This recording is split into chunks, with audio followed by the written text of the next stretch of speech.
I guess I'll take it. Take it. Welcome to the first episode of the Swoosh Hoops podcast, all things basketball. We got myself here, my man Armani, and then you got my guy, my brother Eric. You know what I'm saying? So huge basketball fans here. We talk about it every day, all day, right? So, again, this is just a non-biased. Don't mind the hat. Non-biased, Don't opinionated. mind my background. Yeah, right. Opinionated. Don't mind the shirt either. Basketball talk here, and again, we're talking all things NBA. Um, and yeah, let's get it started, right? So, who are we, right, and what we are, and again, we're just casuals, right? But casuals that understand the game and that are not. Too into this the hype, right? And the names of the players is actually like what goes on the court, what are we looking at, how are we analyzing the game, and giving proper feedback. And again, it may be way out there and it may not be, but this is what this platform is for. And we look to have our listeners on board, just talk basketball, man, and this is what we do. Yep, that's what we do. So my name is Eric. Um, I'm the only Nick fan on the panel, unfortunately.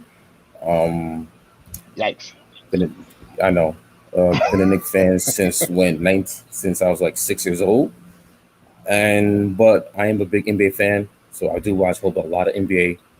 I'm not one of these casuals who like only watch NBA finals and big games. And no, I do watch a whole lot of basketball, so I know my stuff. So you want to hear some takes that we're not going to agree on, but it's an informal conversation about what we see in our view of the NBA, what's happening on the court, front office, free agent moves, Hmm. drafts, playoffs, um, trade deadline, and especially because since training camp is only 4 weeks away, the start of training camp is right around the corner on September Yeah, man. 28th. So there's a lot going on right now, and there's gonna be a whole bunch of noise coming up on training camp. So we're gonna stick around with us, like and subscribe our channel, so we can get the likes up, get the subscribers up, and just stay tuned. Thanks. And follow us on IG as well too, for real. Yes, IG. Yes, follow us on Instagram at the swoosh underscore hoops underscore podcast. And look out for a lot more content coming out soon. Again, this is our first episode. It's our first time coming together to do this, so bear with us, right, as we explore this and make this bigger than what we imagine it to be. So those who are listening, thank you, right, and yeah, shoot us DMs about your questions. If you want to be on the show, things of that nature, and we'll get it set up. Again, we can't attend to everybody, but we will definitely consider and have everyone involved as needed. So, um, first we start off, right? Eric already said it. His favorite team is the Knicks, right? Armani, floor is yours. All right, so what's good, y'all? My name is Armani, and I'm a Lakers fan. Like, come on, man. Yes, sir. There's no other team to be a fan of. Nah, it's not. But I've been a Lakers fan since since I was 4 years old. Been watching the team like just my whole life. I watch all the ups, I watch all the downs, A lot all of the downs. heartbreaks. And with that being said, my favorite player is the one and only Kobe B. Well, when I was growing up, when I was like about like 4 or 5 years old, I was a huge Shaq fan. I remember that one of the first jerseys I got. I was also an AI fan. I had the cornrows and everything, had the headband. AI was the trendsetter in the hood, you know. So, but then when the departure between Kobe and Shaq happened, I was just like, it was kind of like Batman and Superman like turning against each other. It was just like, whoa, like what's going on? You know what I mean? Um, but I had to pick a side. I stayed loyal to Kobe, and yeah, I've just been a big Kobe fan ever since. So yeah, just like what Eric said, we watch basketball on a regular basis. we're not casual. We just don't watch the NBA finals. We just don't watch like the primetime games. We watch the games that we watch the Sacramento Kings games. You know what I mean? Like the Yeah, man. games that nobody care about, and we all have our own opinions about it. So just like Eric said, you might hear some takes that you don't agree with. We're not ESPN, you know what I mean? But Yeah. Yeah, no Stephen but A's or Skip Bayless no is no here, man. Stephen A's, no No Kenny Max Kellerman's Crumpets, here. no carry ons, you know what I mean? Nah, but but we just try to keep it real. We're gonna have fun doing this.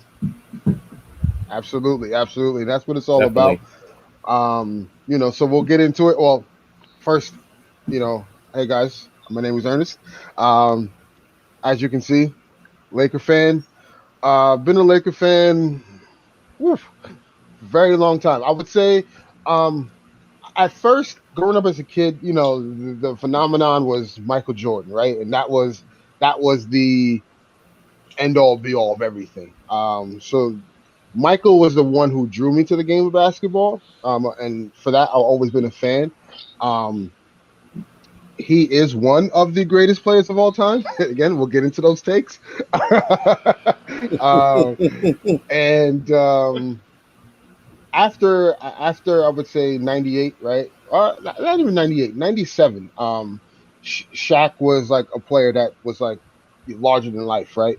We got the Kazams and all that stuff, and you know, um, and I was a fan of Shaq, but what drew me to the Lakers was Shaquille O'Neal. But Kobe Bryant, there was something about his like swag at the time, the afro, the Adidas that looked like space boots. You know what I'm saying? Solid, The silver ones. Right. Ooh. solid. And and then back then my favorite shoe was, and I'm a crazy sneakerhead as you can see, was the Crazy Eights, right? So as a kid that just drew to me, and then ever since I just been riding with Cole, man, and that just turned into a long time, forever, in a day Laker fan.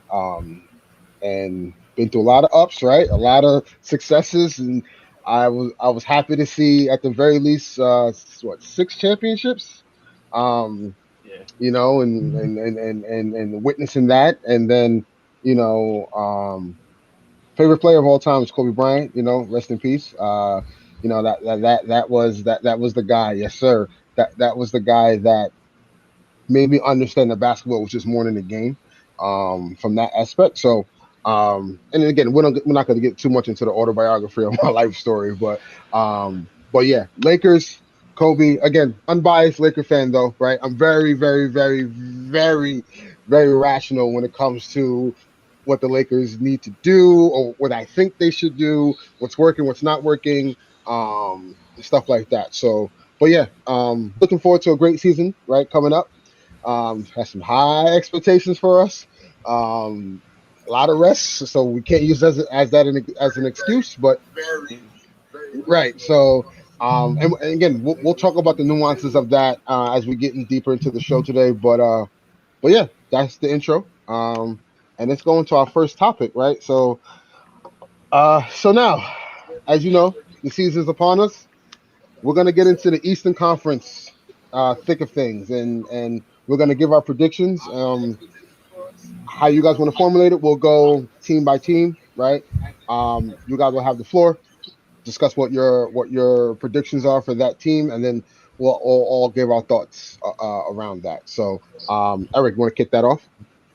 All right, so we're gonna start with the team that finished in first. No, actually, let's start with the defending champs, the Milwaukee Bucks. Yeah, let's give them their respect. Let's give them their Yeah, respect. give them their Let's give respect. them I their mean, respect. Let's give them their respect. what they because what they did last year, and this whole narrative of they couldn't get it done the last previous 2 years in the bubble against the Miami Heat, and then 2 years ago Yeah, at Toronto when they it blew was that warranted. series. It It was was warranted, warranted. yes. But I thought the moves they made last offseason, getting Drew Holiday and PJ Tucker, Hmm. that that told us that they're going for it. They need to cash in on the chip because Giannis was 1 foot. I had 1 foot out the door. Yeah, for sure. So now, what they did during the season and especially during the playoffs, survive, first sweeping the Miami Heat, who beat them up last year in the bubble. They just that was a state that was a statement. And then for them to be down 0-2 against Brooklyn, survive Game 5, Kevin Durant, Game 6 come back, and then having to go back to Brooklyn, survive Kevin Durant 2.0, and if it wasn't for his size 18 shoe in a turnaround 3 in the Game 7, they're probably home. And then overtime, you had Middleton came up big late, hit the game winning shot, and then for them on, they dispatched the Hawks in 6, even though they gave him trouble, and then to be down 0-2 finals, having to win 4 the next 5, they just for some odd reason they came up so big defensively. Drew Holiday on Chris Paul and Devin Booker was huge, and then Game 6, Giannis just like he put up a 50 piece, man. When was the last time an MVP caliber player put up that type of stat? 50 points, 10 rebounds in the closeout NBA Finals game. Did he have like 5 blocks too, or something? Yeah, like he did. That? Yeah. Yep. So them, I know they lost PJ Tucker. They re-signed Bobby Portis, which I thought he came in huge. That was a good, especially in the finals. That was a good re-signing for them.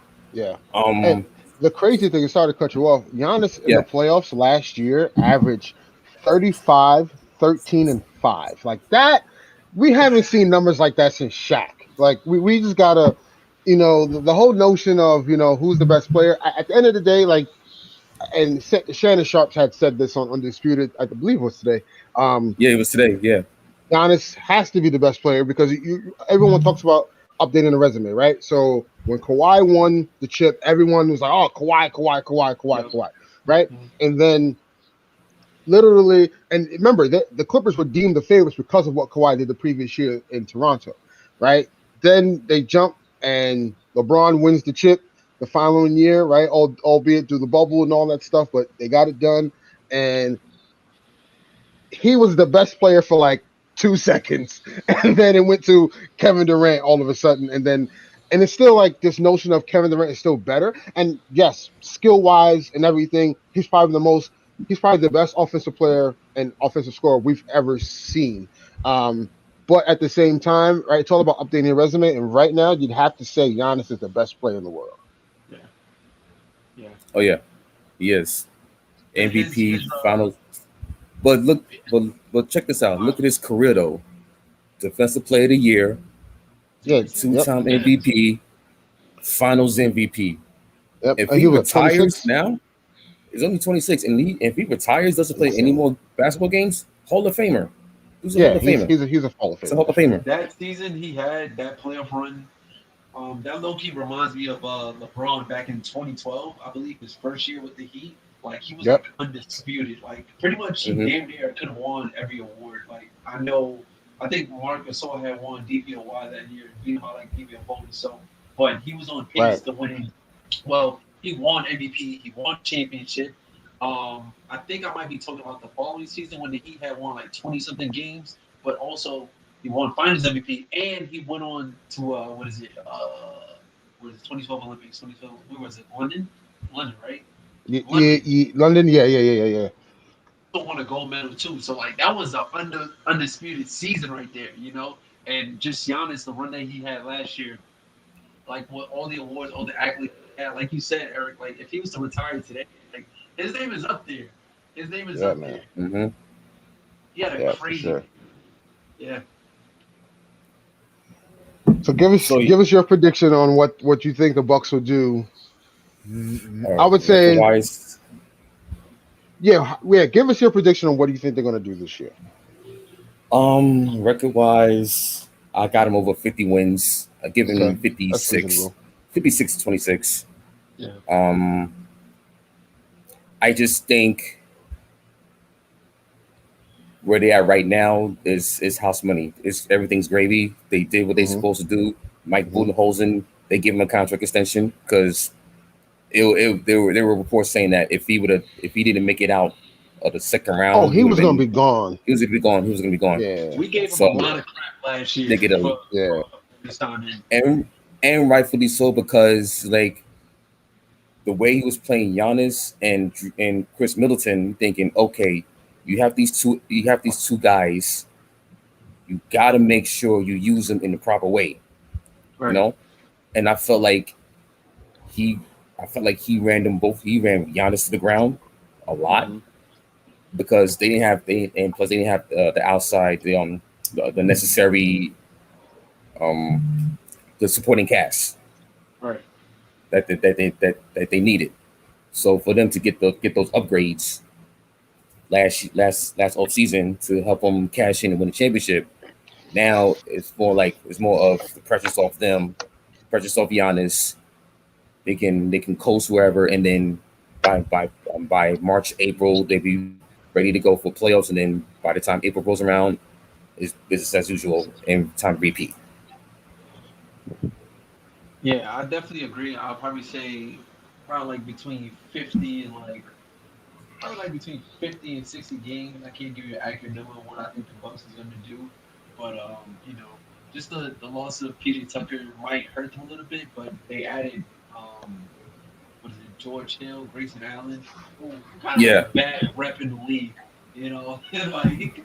But I feel like he's going to contribute to that defensive mentality that the Bucks are preaching or been trying to preach for the past couple of years. And also, I believe he signed somebody else named Rodney Hood, who yes, hmm also also got to redeem himself. I know in Utah he was doing his thing.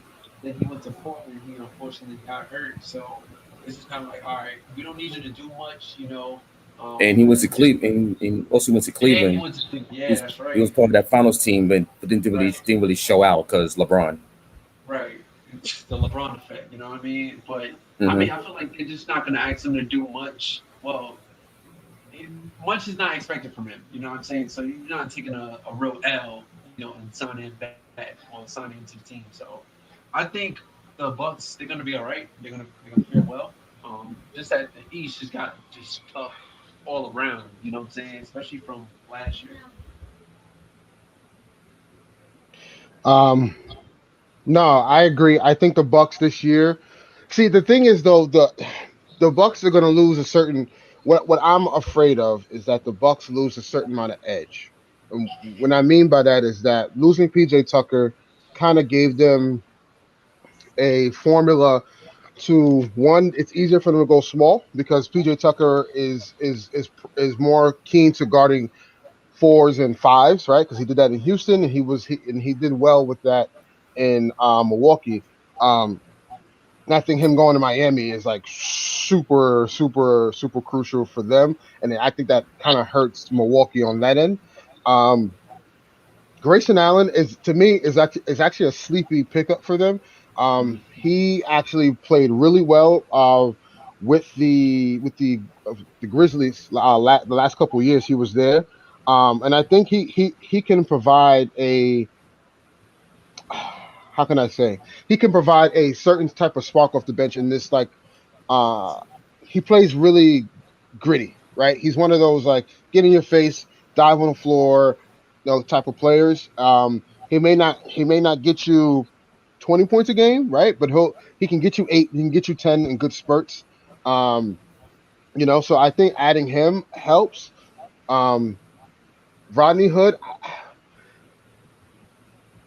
he's hit or miss. Rodney Hood is hit or miss. I think his production is redundant in a sense where where will he fit, right? He's so because when you put in the bench unit, right, for that team, is he going to be that first option that's going to you know keep the point production up, right? I think Bobby Portis may actually play that role, um, while Giannis is on the bench, unless again Budenholzer throws in a mixture of you have Middleton in with the bench unit or Drew Yeah, Holiday that's in what with a the lot of bench unit. teams do.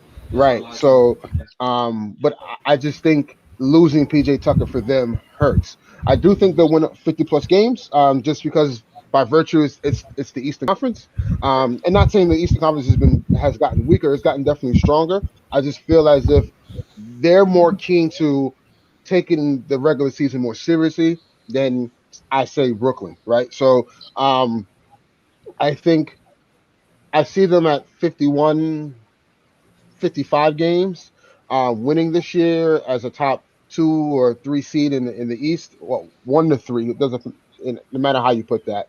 Um, and I just feel I, I just hope they don't have like a championship hangover, right? Where they think, okay, we Mm. did what we were supposed to do, right? And then like we could just coast because that team in Brooklyn can probably say if it wasn't for the injuries, we would have won the chip. And that's what I'm pretty that's what confident in that's what saying they that. are saying. That's what they Right? are Yeah. saying. That's what they've been saying. James Harden already came out and said if we're healthy, no one can beat us. That's cat, James Harden. That's cat. But anywho, so I think the Bucks will be a top 3 seed. Again, adding Grayson Allen was a good pickup. George Hill, again, is a good backup. He's better than Jeff Teague, in my opinion, at least at this point in his career in this stage. He can provide the shooting along with, you have Pat how you pronounce his last name? Pat Pat Connaughton. Connaughton. Pat Connaughton. Connaughton, right? So again, he's another gritty player, and him and Grayson Allen to me are one and the same. It's just that Pat is a better shooter. So we'll see how that fares out together. But I still think their nucleus is still intact with Giannis, Chris Middleton, Drew Holiday. I think with them getting a taste of that championship um, success is going to propel them to kind of want to relive that again, if that makes sense. So I got them penciled in as like a top 3 seed for sure. I was also going to mention about Dante DiVincenzo. Yeah, Yes, they he was lost out. him. He was out. He was Yeah, out in the we playoffs. don't. Yeah. I Yeah. don't think we. I mean, maybe you guys know, but what's the timetable on his injury? So I think the whole Grayson Allen thing will also. He will also get some minutes as well too, like you said, Ern. Like he's a gritty dude up in your face. You know what I'm saying? Kind of like our Alex Caruso. You know what I mean? But but yeah, I definitely think it's gonna hold him down like off the bench. You know. Yeah, for sure. Next All team right. up. Oh, you had something, Eric? Go ahead. Oh no, I was gonna do the next team. Yeah, Who go you ahead. would Yep. next team? Since we mentioned them before, the Brooklyn Nets. Oh boy. Uh, Let me take this one first. Let me take this one yes, first please, because please, I got a lot of please. Brooklyn Net fans out there. And it's a lot of talk. It's crazy. A lot of talk back and forth, right? And neither team got to where they needed to be last year, right? So it's all good and fun, right? I do say this: we do need a LeBron James versus Kevin Durant finals before LeBron retires. So that has to happen, just from a fan's perspective. But needless to say, I got Brooklyn penciled in at 48 to 52 wins. Only reason is because I Hmm. don't think they will take the regular season as serious as maybe the Bucks or the Sixers or the Heat. Meaning they're going to prioritize health over anything else. It does not matter. It does not care. Like they don't want to be in a situation where they're hobbled in the playoffs, and because they lost, it's because they didn't have one or two of the stars playing. Um, I I know they added Paul Millsap. Doesn't move the needle for me, but I see where the addition makes sense. And they Lam- also added back on LaMarcus Lamarcus Aldridge. Aldridge is back. I'm glad he's healthy, so that's Yeah, really good. I'm glad to see that. They got And again, Patty he was Mills great too. for them. Huh? What you say? Patty Mills, he's a sniper. Yes, that's right. That's and a Patty sneaky Mills. good move for them. That's a sneaky good move. It to Yeah. me, to me, Yes. because Yeah. last year they made Andre Drummond look like Shaq. So to me, I think they're gun hold on just offense, and we're gonna beat you on offense.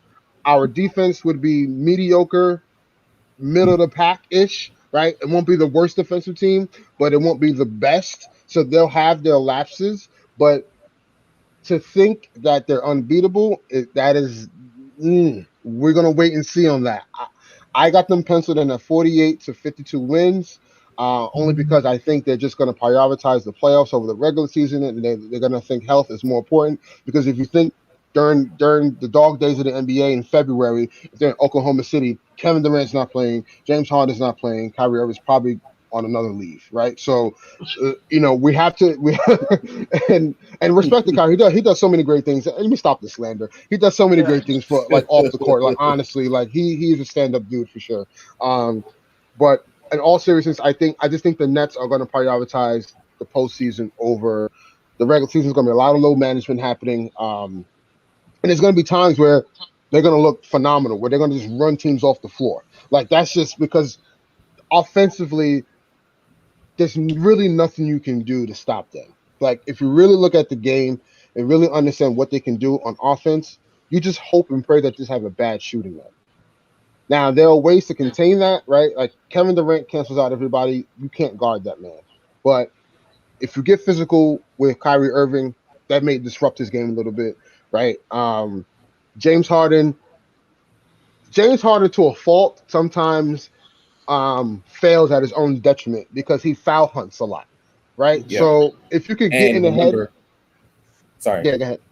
Oh, and also remember the NBA, they changed the rules now. You can't Right. know. So There's no more foul hunting. You cannot bait defenders you can't you to can't your bait the shot. you can't bait the defender, right? So it has to be a actual move, right? So it can't be in a sense where I'm forcing contact into the defender. Like if I'm doing my dribble, right, that that James Harden does, and I Mhm. do a pump fake, right, and then the defender is jumping straight up because he went for the fake, but then I'm jumping into the defender to make contact. They're not going to call that a foul anymore, Yep. right? Just And just that's just No. James to Harden in right there. layman's terms to explain what's going on. So Hmm. I think to James Harden's detriment, at times he foul hunts a lot, but he's a great passer. He's proven that he can run the point guard for that team. And I just, in my opinion, I just think they're the favorites to come out the East just because of the star power alone. And you couple that with their bench play. Now, their starting five is probably going to be, depending on LaMarcus Aldridge's health, you're going to have LaMarcus Aldridge at the five.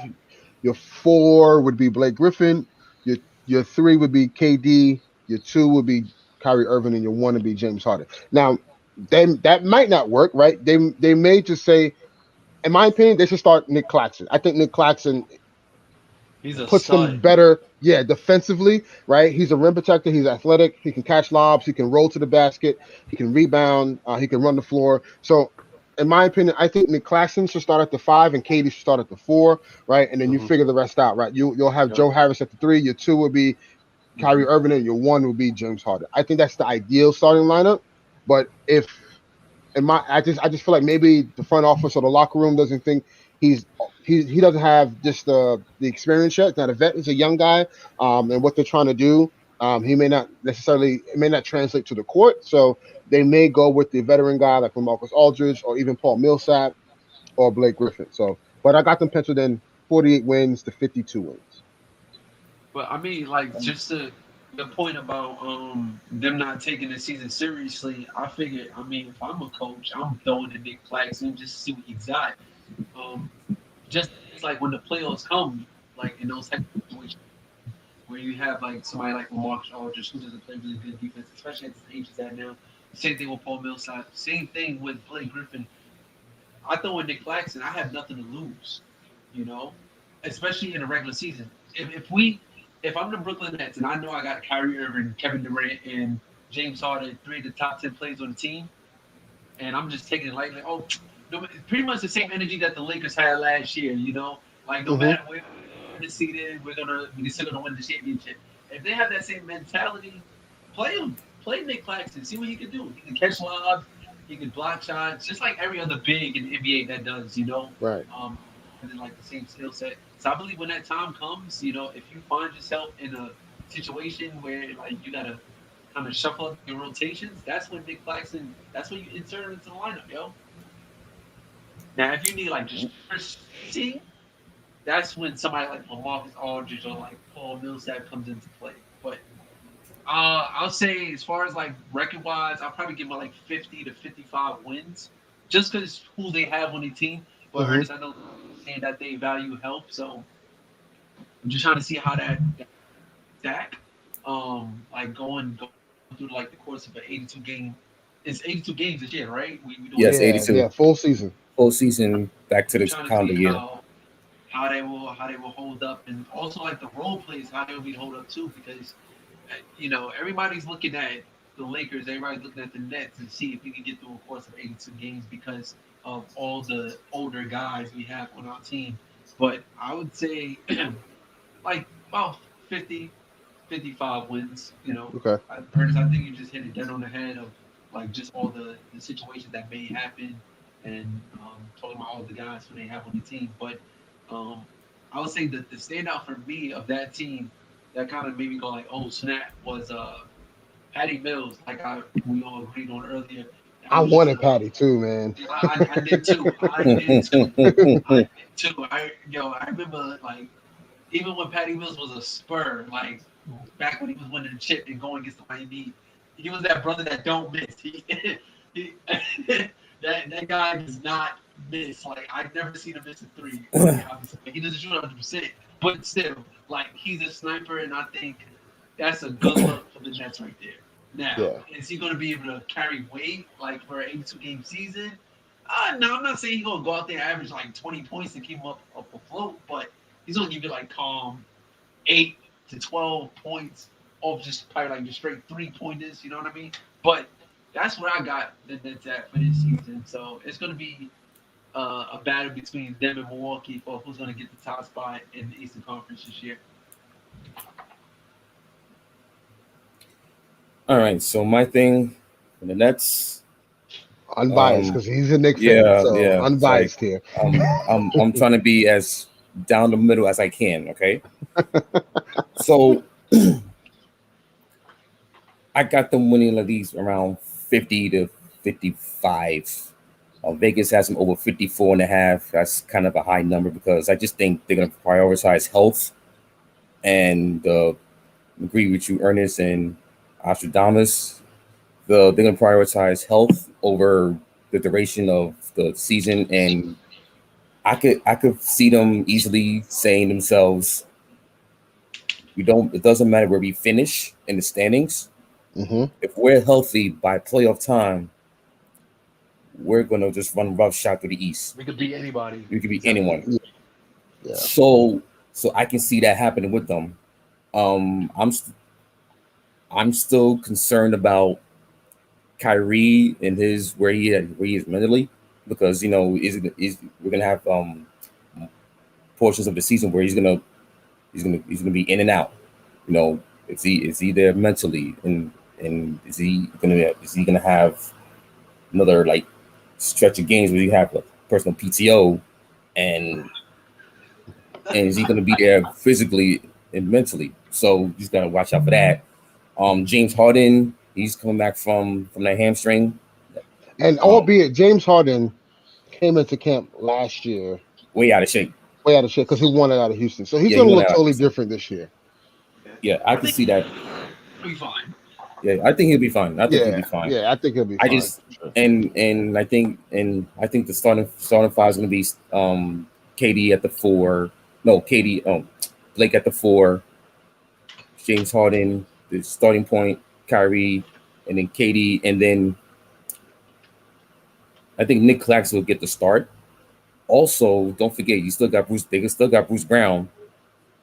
I totally forgot about Yeah, him. you forgot about Bruce Brown. Joe Harris is looking to bounce back after that disappearing of a playoff series against the Bucks, and they added Patty Mills, who's a sharpshooter, and they also drafted Cam Thomas from LSU, sharpshooter. Yeah, and he actually had a Yeah, great summer he had a league great too. summer league. I wanted did. him. I wanted Yeah. him. I What I'm wanted the about to Knicks to say draft is, him. I wanted the Knicks to Nets, draft him.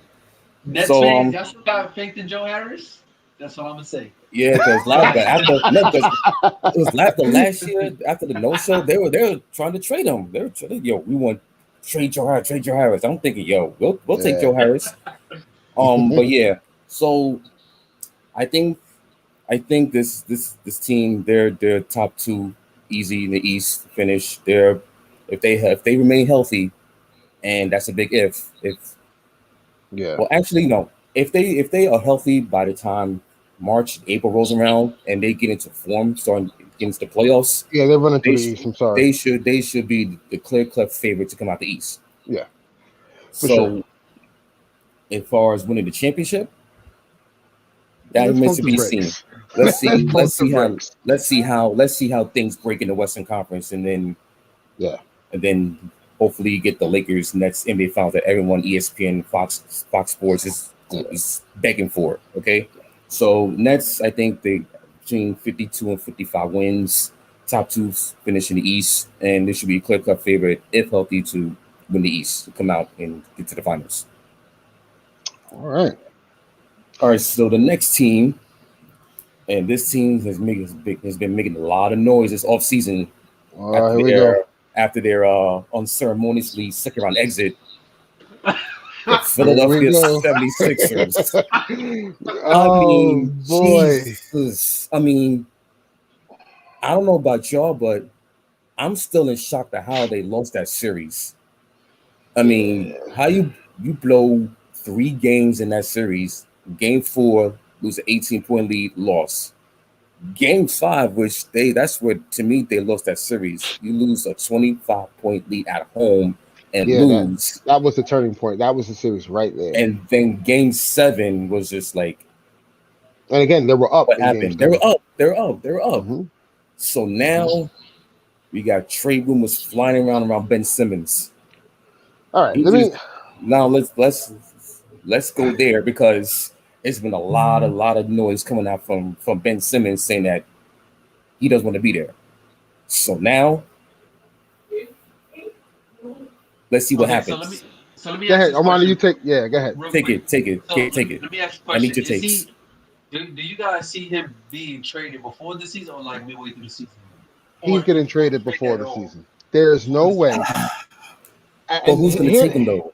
here's plenty of people will take him. Trust me. Here's the thing, right? So there's a there's a thing in the stock market, right? What that they call you. What you do is you you buy the rumor, right, and you sell the news, right? And Yeah. or it could be the other way around. I could be wrong, but It's like a pump and dump. yeah. So Pump and dump, yeah. here's the thing. The Sixers are seeming as if no one wants Ben Simmons because the asking price that they're asking for. It's You way see what I'm high. saying? It's way too high because It's way high. those same teams that he's trying to trade for, right? The trade to rather, they're like, yo, we just saw what y'all are trying to trade him for. Like we just seen that, right? So to act as if he wants a Harden-esque deal for Ben Simmons, I understand because he's a 3-time, 4-time, 5-time maybe All-Star. Um, oh no, he's like a 4-time All-Star, I think. Full time all Um, star. 4-time All-Star. Came up second in Defensive Player of the Year voting. Um, Rookie of the Year. I just think Ben Simmons to me will not be on the 76ers before the season starts because one, you don't want that surrounding your organization when you start the year. Like it's bad enough that the minute they lost game seven, the trade rumors like kicked off, right? The minute. Mind you, even during the season they were trying to trade Ben Simmons, right? Yeah, for Because they're James trying to Harden. get in they're trying to get in the James Harden sweepstakes. So I just think Daryl Morey is trying to play hardball, right, with the rest of the organization, with the rest of the league. Um, but a lot of other teams, well, most of the teams around the league are like, yo, we're not capitulating to what you're asking because one, we know the situation is very bad. He does not want to come back. The ball is not in Philadelphia's court. Like that's what they need to understand that they don't have the leverage anymore. It's Ben Ben Simmons has Simmons. all the leverage because he does not want to return and he's willing to forego $1.8 million a week Training to camp. not report to camp. Training Like camp. like Oof. that should tell you within itself. So I don't think he'll be on the team to starting the year. I don't think they'll get Damian Lillard. I don't think they'll get Bradley Beal. But do I see a scenario where the Warriors say, "Hey, mm, Draymond,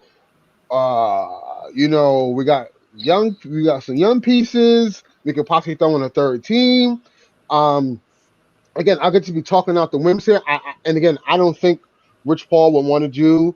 would want to move Draymond, or Draymond. Let me not even say Rich Paul. I don't even think Yeah. Draymond wants to be moved out of Golden State. It would behoove him to try to stay, right? But Mm-hmm. I just think at this juncture, the Warriors make the most sense basketball wise, right? Steph, Clay, Ben Simmons, that prolongs their championship window. He does exactly what Draymond does, but at a better and higher clip. And he's a better defender at this point in his career. And But he's younger at than this, Draymond. and he's way young. He's 25. So but ultimately, my gut feeling is he will go to Portland, but it won't be for Dame Lillard. I think it'll CJ be for McCollum. CJ McCollum. I think what will happen is it'll wind up being maybe a 3-team trade where CJ goes somewhere and another person goes to Philly, and then Ben Simmons goes to Portland. I But think it may culminate to that, or a straight up trade between the two teams. But needless to say, whatever happens, there's two scenarios actually. There's two scenarios. If Ben Simmons isn't traded, the Sixers will struggle out the gate. Point Right. blank period. I believe so. Yeah. Because they don't have their backup point guard is what, Shake Milton, right? Yeah. Let me check their He's roster. Hold on, he, because he's a good player. I do believe in that Sixers organization that they believe that he can, either him or Maxey could handle the ball, bring the ball up. But in pressurized moments, I don't know if I want those guys with the ball in their hands. still got Seth Curry as a starting point guard. They have Seth Curry, but he's more of a He's shooter. more of a shooter. More of a off ball, around running around screens, catch and shoot type of player than bringing up the ball and setting up the offense. I think his talent speaks to more within the flow of the offense rather than actually initiating the offense. So if Ben Simmons is still on the team and they haven't found a trade partner yet, they will struggle out the gate. They will be a under 500 team. That's just my opinion. Now, if they trade Ben Simmons and they do get some pieces, and they do get, let's just, if it's not a star, they get an all-star in return, I still think the Sixers are a formidable contending team in the East. And Mhm. if all is right in Philly, I believe that they'll be somewhere 45 to 49 wins. Okay.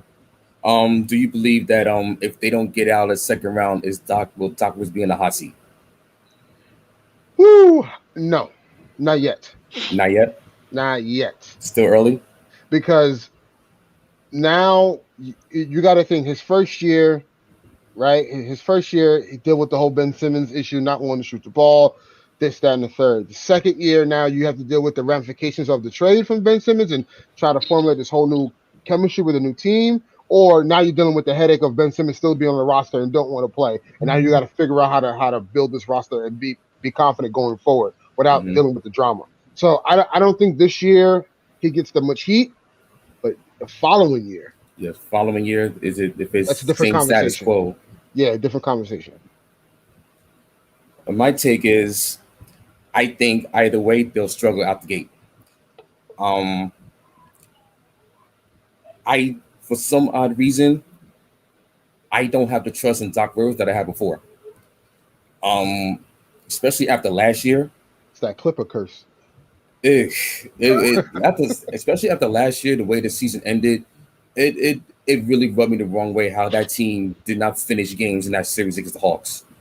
And for them to have to be that defensively good and not show it during in that series, and now you're basically bringing the entire team back with the addition of Andre Drummond. I'm like, okay, so what's this actual ceiling? Yeah, I Drummond. mean, Oh man, I okay, don't know. okay, so you still got Tyrese Maxey, um, Danny Green still on the roster, Tobias Hmm. Harris who's still getting paid as a Danny first team Green. first as a first team option, and meanwhile he's a third team option at best. Um, and then you still got the Ben Simmons cloud hanging over them. I I'm not as confident in the Sixers as everyone else seems to be. I mean,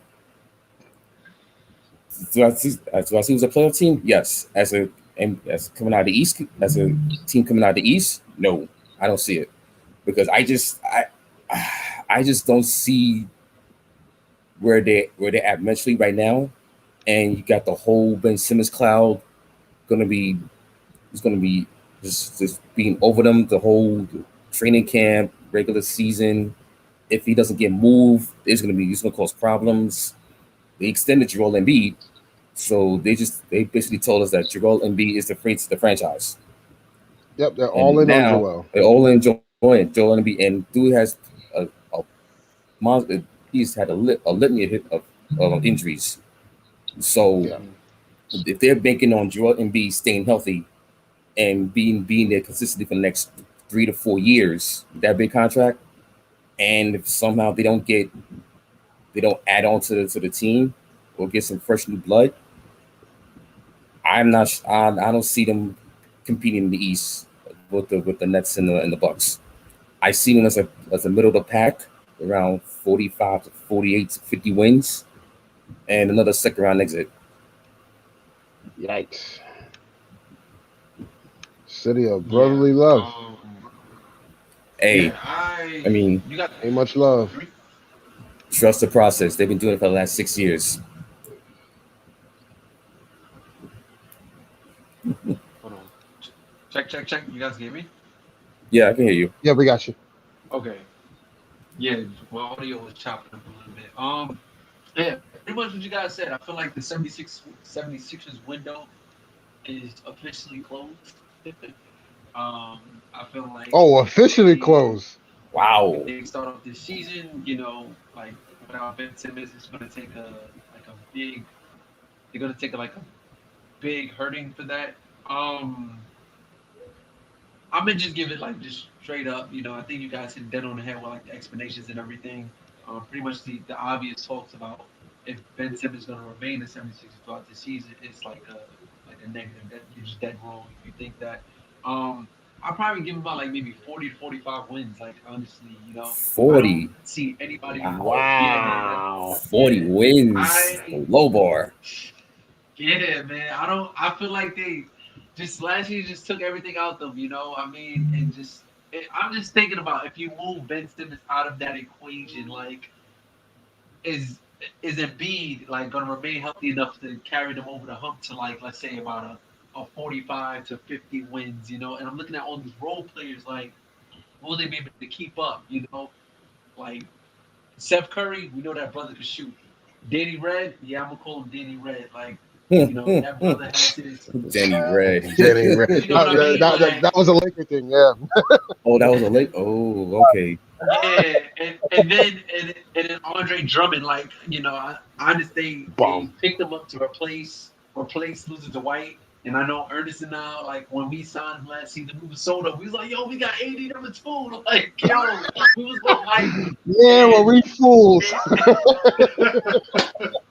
and we seen what he did. So I don't know, man. This team is just looking very dysfunctional right now, and just because of all that Ben Simmons talk and stuff like that. But I got him like 40 to 45 wins. Like Sixers fans, holla at me. But that's what I think, man. Man. All Wow. right. Yeah. All right. So the next team, this team was a pain in my behind last year during the playoffs, and had to watch them make a deep run. Yeah, and we need that payback ASAP.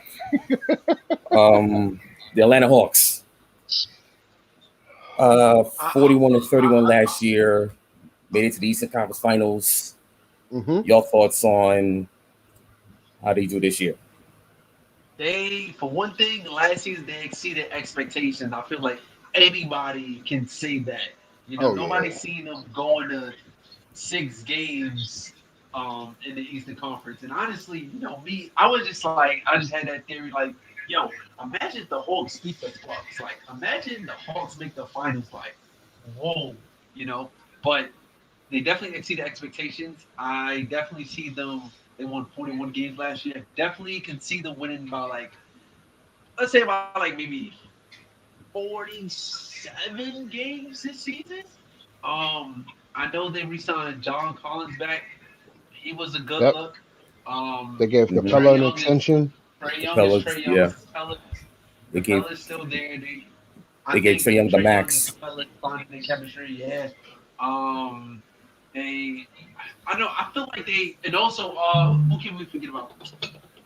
Cam Reddish. Cam Yeah, Reddish. He they're didn't trying to really put get much PT. Cam Reddish in the Yeah, trading he didn't block. get really get much PT in the playoffs, but I feel like he was kind of the guy to put him over the hump. So I'm just getting clear cut. Like, I see him giving out 47 wins this season. Okay. All right. For me, I think the Hawks. Honestly, I think the Hawks do no better than what they did last year. Meaning, Hmm. they're up there. They do 41 to 45 wins. Um, Something about them just doesn't like. There's something missing with them. I don't know if it's, and I gotta watch them a little bit more. To be honest, I think Trae Young getting that success in the playoffs will do well for him and his confidence in his game. Um, I just think the tandem of Collins and Capella may have to be looked at down the line. I don't know if that will Hmm. translate to something of what a championship could be. Um, I do think the Hawks are a lock for the playoffs, though. Like they're a legit playoff team. Do I pencil them in as going to the Eastern Conference Finals? Hell no. Sorry. That's just I don't think that's just what happened last year was an anomaly. Um, so to me, I think the Hawks do no better than what they did this past year at 41 wins. I do think they'll probably do like maybe 40, maybe 45 to around this point, like from 41 to 45. In between that, um, first round, second round exit, in my opinion. Okay. For me, I got them penciling like around 46 to 48. I think it's, I think because they're gonna carry the momentum from last year to this year, and also remember last year Nate McMillan was replaced mid-season. But here's the thing, though. Like, and the reason why I say that is because I'm just looking at other teams in the East who've gotten better, Yeah, that's true. and the Hawks didn't really get better. They just got better experience. They didn't add anything that's That's going true. to bring them over the top. They just brought back the same players and banking on the fact that okay, Nate McMillan is a great, great, great coach who does not get enough credit for the type of coach that he is. And then I just think they don't have enough like Enough talent size. around, yeah, upside like around them because Kevin Herter, and Bogey, like, do they do enough to take the attention off of Trae Young? Does John Collins do enough? Like teams are going to start loading up on Trae Young on offense, like on defense. Can other players step up? And don't get me wrong, we saw it in John Collins against the Sixers, and even in series against the Bucks, right? But can Yeah. he do that for a full season? For I 82 don't know. games, we're not sure. I'm not I sure. don't know. I have I to see just it to believe it. I think I just see I don't see him being a finals contender. Middle of the pack of the East, yes. Um, the film was out on how to defend Trey Young, and Yeah. the same NBA shooting rule that applies to James Harden is going to apply to Trey Young. So he's not Hmm. going to get those ticky tack. Um, All that of foul course, hunting. all that fouling. No, it's not going to happen. He's not going. It's going to take away points from him. Hmm. Um, the weight, and also they also drafted Jalen Johnson and Sharif Cooper. Are they going to be in a rotation to help out with Trey Young? I don't know. But So again, you're banking on young guys to making on kind of young like. guys. This is why I Yeah. say they'll do more of the same what they did last year, but they won't get as far as they did in the playoffs as what they did last year. So I got them penciling like around 46 to 48 wins, uh, around a 4 or 5 seed in the East. Can they win a playoff round? We'll see, depending on who they match up against. We'll see. Um, and I think that's my ceiling with them. All right, so the next team up, as you know, they can see my background. Um, We'll let you take this one this first. team came out of nowhere. All right, so this team came out of nowhere, literally out of nowhere, won 41 games and shocked everyone by getting the home court in the number 4 seed. And then they unceremoniously bowed out in the first round of 5 games by the Hawks. Having said that, they upgraded at point guard big time, which was desperately needed. And I think they also upgraded at the three. The additions of Evan Fournier and Kemba Walker. They also kept the rest of the bench. They re-signed D Rose, Alec Burks, Taj Gibson, Ernest Noel. They also extended Julius Randle and RJ Barrett. They're still there, along with Mitchell Robinson, who's expected to come back. So my prediction for this team, um, I expect them to make the playoffs. I got them penciling in around 46 to 50 wins. I just think the additions of Oh, no, hear me out. 50. Hear me out. Hear me out. Hear me out. Hear me out. Hear Go me ahead, out. go Oh, ahead, go ahead. The floor's yeah. That's open. that's Because look, I got some things to talk that's about their with the Knicks, ceiling. but go ahead. Here's the ceiling though. But here's the thing though. They won 41 games with Alpha Payton and Reggie Bullock as their 1 and 3. Now you telling me that they get Kemba Walker, who got him out not through the trade, but as a buyout from the Oklahoma City Thunder. He averaged 19 points, and then Evan Fournier, who also played with Kemba in Boston, who gave you 17. So you add those two, it opens up the floor for Julius Randle and RJ Barrett. And also you bring in the bench, you got Derrick Rose, Manuel Quickly, Obi Toppin, Burks, Notice Noel.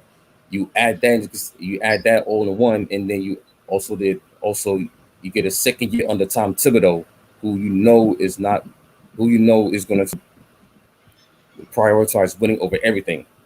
So now the way I look at the roster, the way it shapes up, I could see him winning between 46 to 50 games, being in the top 5 in the East. As far as making the playoffs, they should make the playoffs. Winning the playoff series, we'll see. I like it to win the playoff series, and then maybe get at least a fair shot in the second round, depending on who they match up with. The Knicks win a playoff series. The city of New York is gonna explode. Oh no, I was there after game 2 when they won that game against the Hawks, and Seventh Avenue was literally flooded. They were stopping semi trucks along Seventh Avenue. It was literally a parade. It was literally a parade. Yo, So the city of New York is gonna blow up, man. yo, but we'll see how this team meshes. It's another season under Tibbs, so you know he's gonna prioritize defense, and we'll see how Julius Randle does under the second year under Tibbs, and how the team meshes and really takes control of what they have here. Okay. So, the New York Knicks.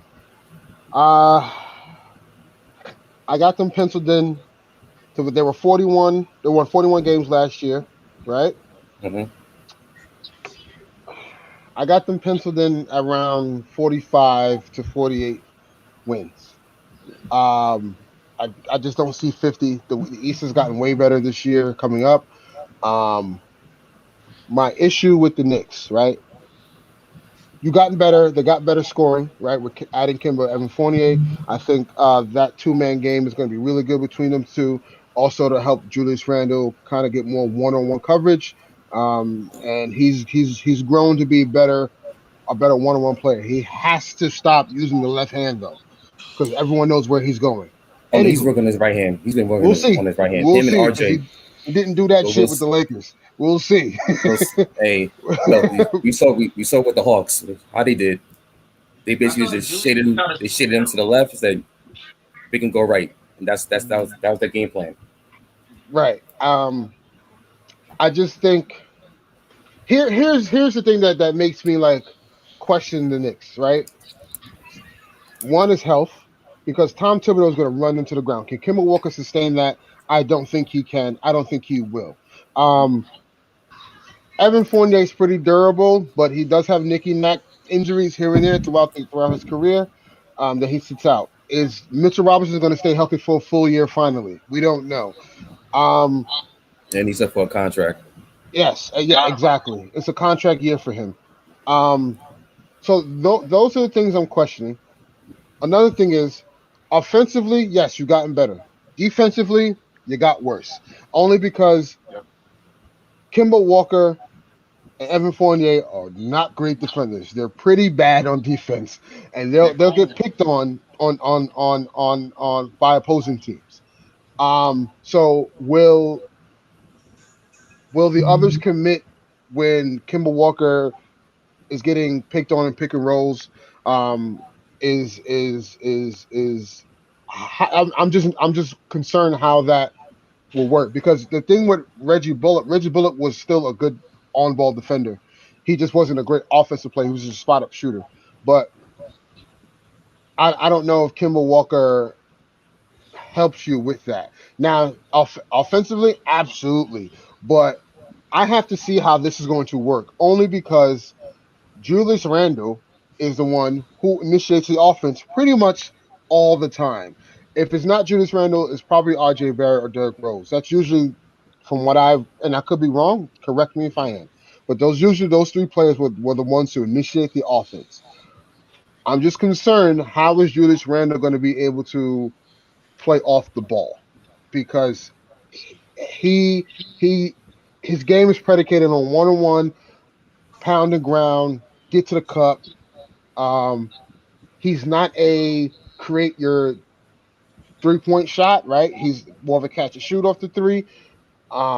I just have to see how the offense looks and how it's going to work, because again, Kemba Walker is a very ball dominant guard, and his first option is to score. That's his mentality, is to score. It is not to get others involved, and it's not a bad thing to so to say, but it's just that's just how his game is predicated on. It's just scoring the ball. Again, he is another version of Kyrie Irving if you really look at their games. Um, I have to see it. I have to see it.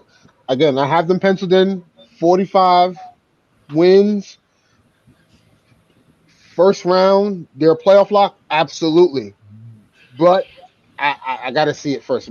I still have reservations on the Knicks and how that formulates, because I think their defense takes a hit. Hmm. Yeah, Okay. I would, yeah, 45 wins as well for me. Um, First round for me, playoff lot as well. I agree. Um, I'll say the thing about like with the addition of like Kemba Walker, he is an upgrade on offense along with Evan Fournier. But as far as like Kemba Walker, especially like when he's with the Celtics, he can be a bit inconsistent at times too. He can have those 4 for 15 nights. You know what I mean?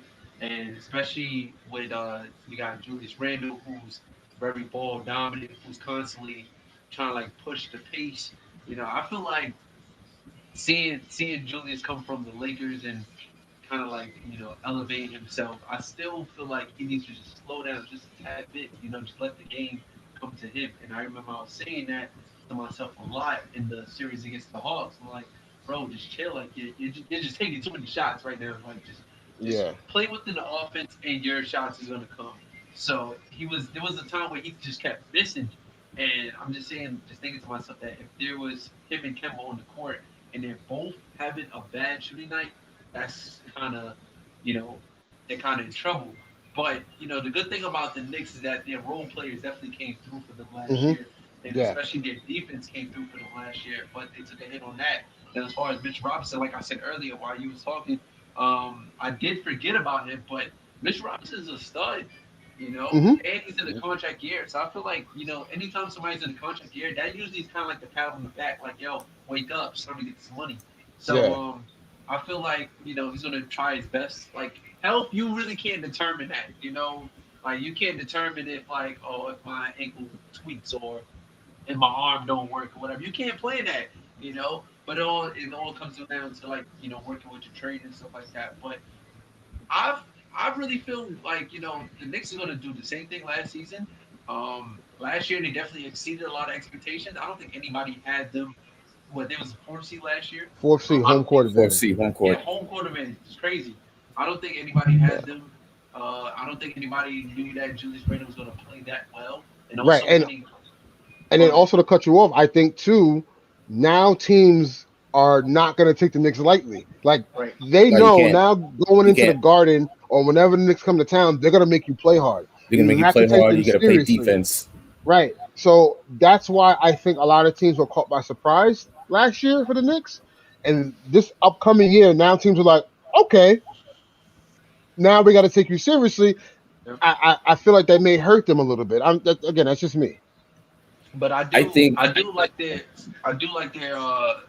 like I said, they lost defense. But I do like their approach to the games as far as like the defensive mentality.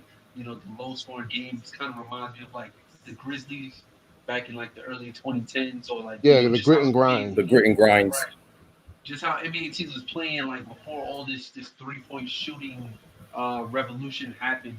Just how slow the pace is, how they bang. You know what I mean? So but yeah, I believe the Knicks is 45 games for me, about 45, 48 games.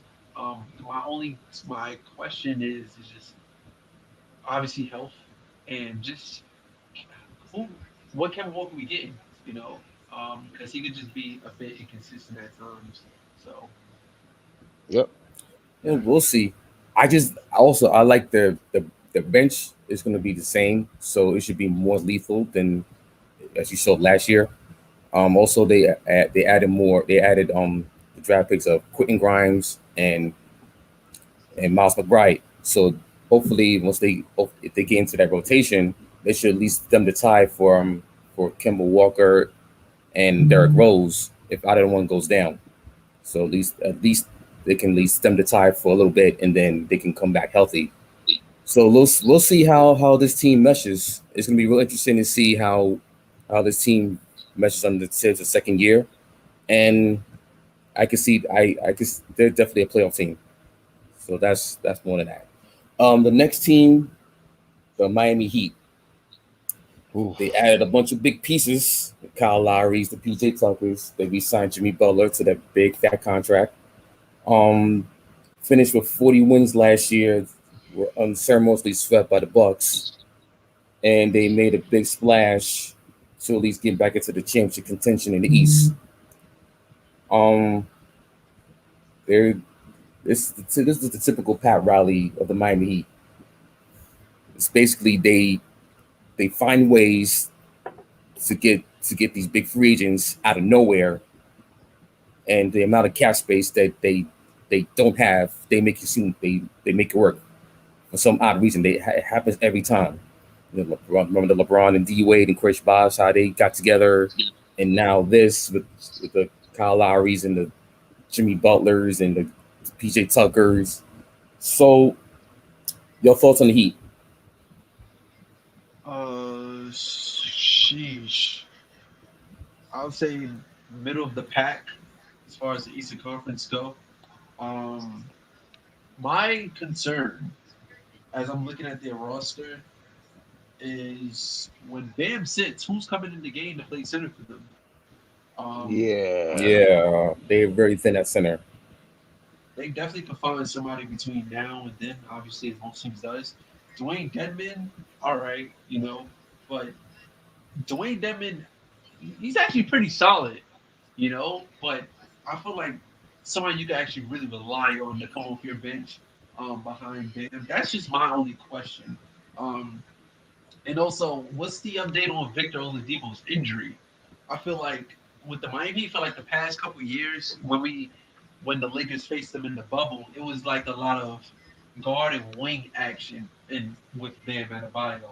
Um, so they picked up PJ Tucker, former champ. They picked up Markeith Morris, former champ. They picked up a lot of 3-and-D guys, and they also they lost Trevor Razor, but still, I feel like they're kind of with this whole 3-and-D cycle. Pretty much, they swapped out Andre Iguodala and Trevor Reza for Markeith and PJ Tucker. This whole 3-and-D formula thing that they got going here. Kyle Lowry was a dope pickup. Um, I'm just interested to see how that works. Uh, And I know did they signed Duncan Robinson to like a Yeah, maximum 5 years, contract. 90 mil. Yeah, So Max. that boy gotta show up. He got to Yeah. show that up. boy He got to show that up. that boy gotta show up because if I feel like that year, right? That year when they went to the bubble and they went to the finals, nobody was, expecting the Miami Heat to be in the finals. And I think nobody was expecting them to get to the finals again. So I feel like it's kind of this year is kind of like a low key of redemption year. Oh, you forgot about us. All right, bet. But also last year, a lot of the players was facing a lot of injuries. Like Jimmy Butler was in and out of the lineup because of COVID. Like the main thing about this whole just the success of these teams is this whole COVID thing. That's the number one thing as well too. And I know a lot of cities, a lot of states is kind of mandating this vaccine as well too. So Yeah, Miami's a hot spot. Florida's just a hot it's spot a in general. hotbed. So Yeah. that can also take a toll into things. But that's just for any team. But as far as the Heat, my main concern is just when Bam sits, who's coming off this bench, and Bam shall not know Udonis Haslem. Like I get it, the re-upping him for like motivational speaking purposes and like locker room team chemistry and stuff like that. But I feel like I, I want the Heat to be on a revenge tour this year, man. So, like I said, middle of the pack, a dark horse. Everybody's kind of forgotten about them, forgot about we all remember their run in the bubble, but we kind of forgot about them last year due to the Bucks. The Bucks kicked them out the playoffs. So, this is like a redemption year for them. And also kind of like a nothing to lose year for them either, I would say. I'd say probably like sheesh, about like 47 wins. If if they can get it together. This is the Okay. redemption year for Miami Heat. Yeah. Okay. Um, I'm a little higher on the Heat than everyone else is. I feel in Miami, um, they were victims of short off season bubble, you know, um, just COVID injury. Like they were just ridiculed all year. They weren't able to get their rhythm, and they still were able to hobble into the playoffs. I think their team is way better this coming year. With obviously with the addition of Kyle Lowry, you know, um, adding PJ Tucker um, does help. Adding Mark, I got a soft spot for Markeith, right? Laker faithful. I think adding Markeith helps. I just think with them, there's going to be just a tough team to deal with that you don't want to play. Um, they're gonna make teams work very hard on offense. They're gonna play a lot of bully balls. Gonna be a lot of fouls being called. The game's gonna be long. There's not gonna be this fast pace that will slow you down. Because that's just Games. the culture that they have, and that's the game that they're gonna play based on the plays that they added. Armani, you made a good point though. I'm very concerned about their center position. Now, if Tyler Hero's on the block, they can get one, right? Yeah. Depending Hmm. on who that may be, right? So, but I got the Heat penciled in roughly 48 to 50 wins, because I just think they care about the regular season more than anyone else in the East. Um, they're going to want to send a message and a statement because obviously what Yep. happened last year. Um, and they're my dark horse to go to the Eastern Conference Finals. Hmm. And to me, something tells me I think they have the formula in a sense. If they can make it work to challenge the Nets, because I think the Nets just they can get physical with them. And Mhm. when it all comes down to it, their closing lineup is going to be Bam at the five, right? Your four will probably be PJ Tucker. Your three, Jimmy Butler. Your two will be either Duncan Robinson or Tyler Hero, and your one will be Kyle Lowry. It's not a bad five. Um, I What's up just with think, Bo? Victor and Oladipo. They're saying that he's they're he's saying gonna that be out. Christmas. Yeah, he's gonna They're be out. targeting Christmas until they're targeting Christmas to for them to come back. And They if he also can, deep. They're a deep team. that's what I'm Yeah. saying. And if he can get it together, he's healthy. He comes back and he can get it together.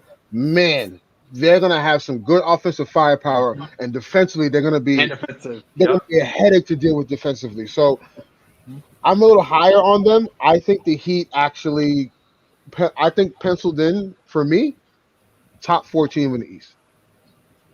Hmm. Okay, so COVID and short off season basically just wrecked the Heat season for the Yeah, playoffs yeah, because they had no time to rest and everyone was injured or had dealt with COVID and there was this very uneven season for the Heat. yeah. That being said, they're one of those teams that could wreak havoc and just mess up just mess up plans for the top teams in the East Yeah, they because can. they're one of those teams that they're as I mentioned they're physical, they got the defensive minded, the toughness, and they got that DNA. Hmm. And you're gonna be in the if you play in the Miami Heat, you're gonna be in those 86 to 83 games, 96, 95 games, We're in the ugly, dogfight. slow pace, Yeah, dog you're not fight, putting up physical. You're not putting up 110 115, points. 120. No, no, not against them. And it's painful as for me to say it. I could see them being a real dark horse in the East to contend for one of those top for a deep run in the playoffs. Yep. Because I know they don't have the front court depth and at the center and power forward, but you got the Jimmy factor, you got the Jimmy Butler factor, and you added Kyle Lowry, two players who can really give you points in the clutch, Yeah, and they're dogs. Dogs. yeah. And also you got PJ Tucker who can take on the best player on the opposing team. Right. So Jimmy So Butler doesn't have that assignment anymore. it's right that it leaves it him for on defense. Now he can concentrate on getting buckets down the stretch, low on Kyle Lowry. And Kyle Lowry, he can defend. He's also a He bulldog. did a really So good now job you got at that. Cool. Yep. So so now you got those two. Also, you got sharpshooters with Duncan Robinson and Tyler Hero. I mean, if you're not careful in the playoff series with against this team, yeah, you can get got. you can get got real easy. So I see him winning around 47 to 50, 51 wins. They're top 6 easy in the playoffs. Um, where they finish in the playoffs, it can. I'll put it like this: it can go from a first round exit to NBA Finals appearance. That's how good they can really be. So depending on health and COVID this season Yep. and where they finish in the standings, they can finish either between a first round exit or NBA Finals appearance. That's how Hmm. really deep in the question marks. It could get real interesting because if by trade deadline, if they need some front court help or if they need some They have a the two assets to guard, do it.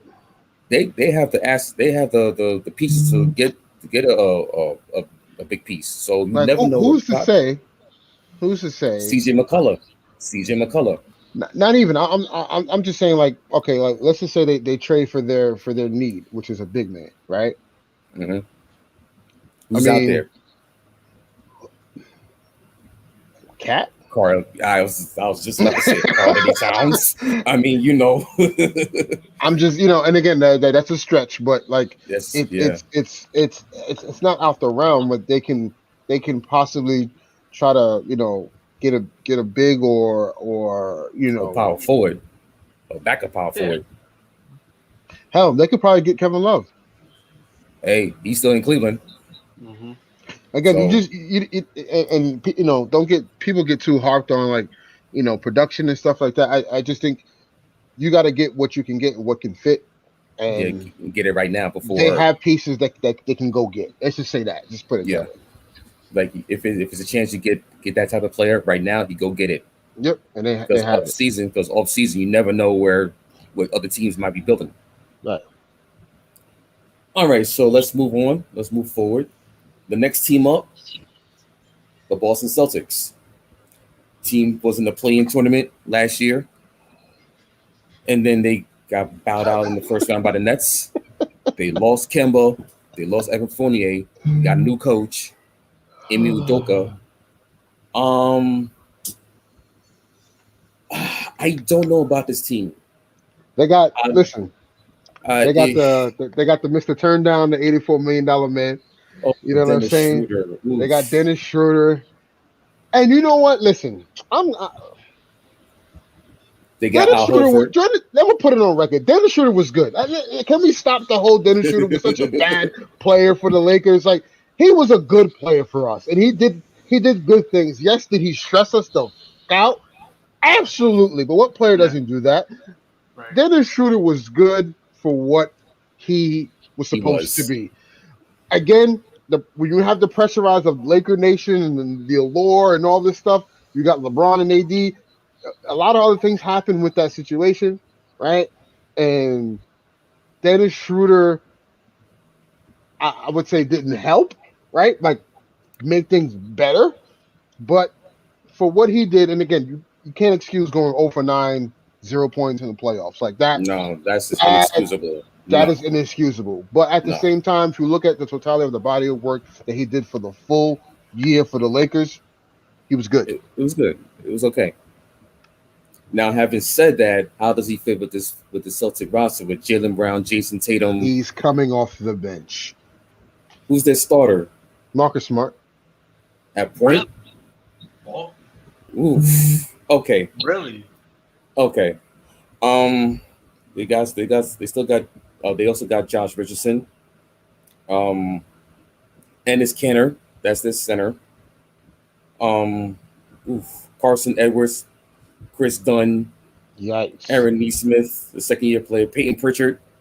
I could see him being a starter. Didn't they Oh, trade also, Chris Dunn?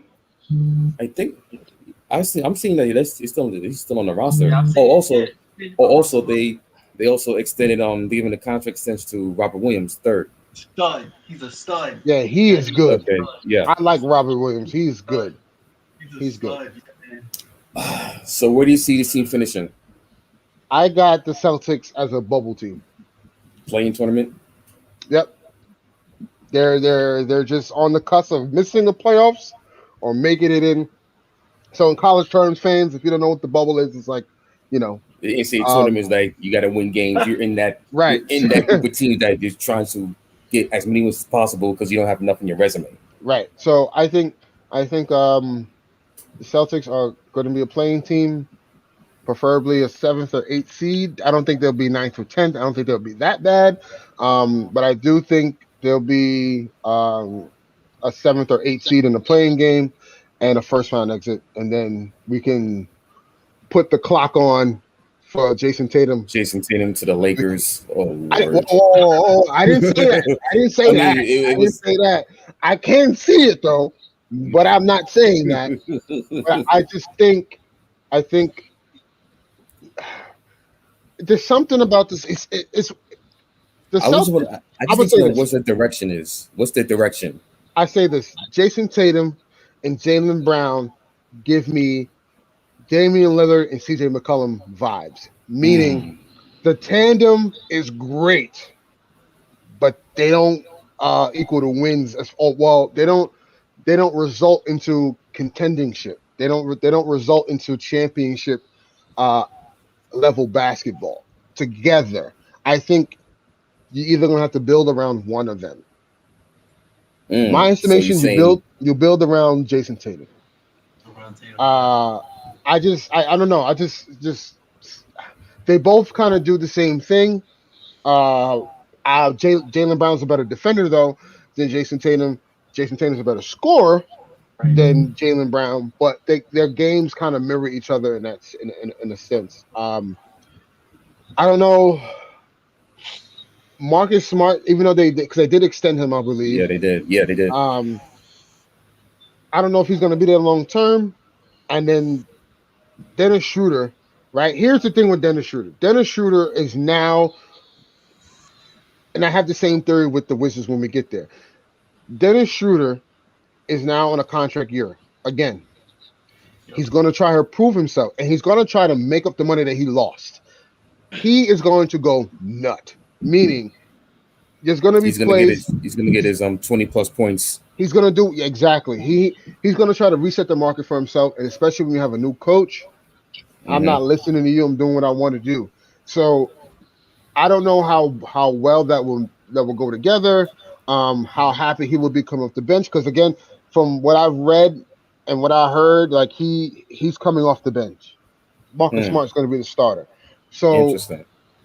I don't know how that's going to formulate. I don't know how that's going to go. If he thinks he should be a starter or star or treated as one, how would Jason Tatum and Jaylen Brown like kind of fill it out?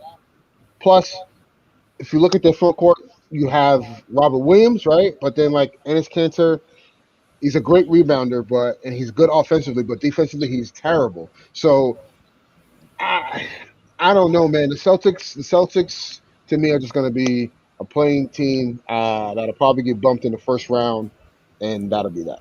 How many wins? I would say between their window is 39 wins to 44. Okay. Hmm. Um, jeez, this team. I say it's looking like about 40 to 42 wins. Probably like maybe 6 or 7 seed.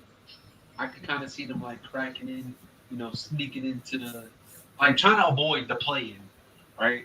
Um, just what pretty much what Ernest said about Dennis Schroeder coming in trying to be a hothead, not listening to what the coach said. Because if you think about it, at the start of last season, Dennis Schroeder, I think somebody asked him like, "Yo, what do you think about coming off the bench?" And pretty much he had that same answer that Melo gave when Melo went to Oklahoma City. He was like, "Nah, I ain't coming off the bench. Like Hmm. I was second in six man of the year. I'm starting." And us, Laker Nation, we was looking at him like, "Bro, like, what are you talking about, bro? Like, we just came up winning the championship, and you're talking Mm-hmm. about you going to start on our team." So like that's why we all looked at you like that way when you said that Marcus Smart was going to start. It was like, whoa, But I definitely do see Dennis Schroeder trying to come out there gunning. Um, Marcus Smart, you're gonna get what Marcus Smart gives you, and that's not I'm not saying that as a bad thing.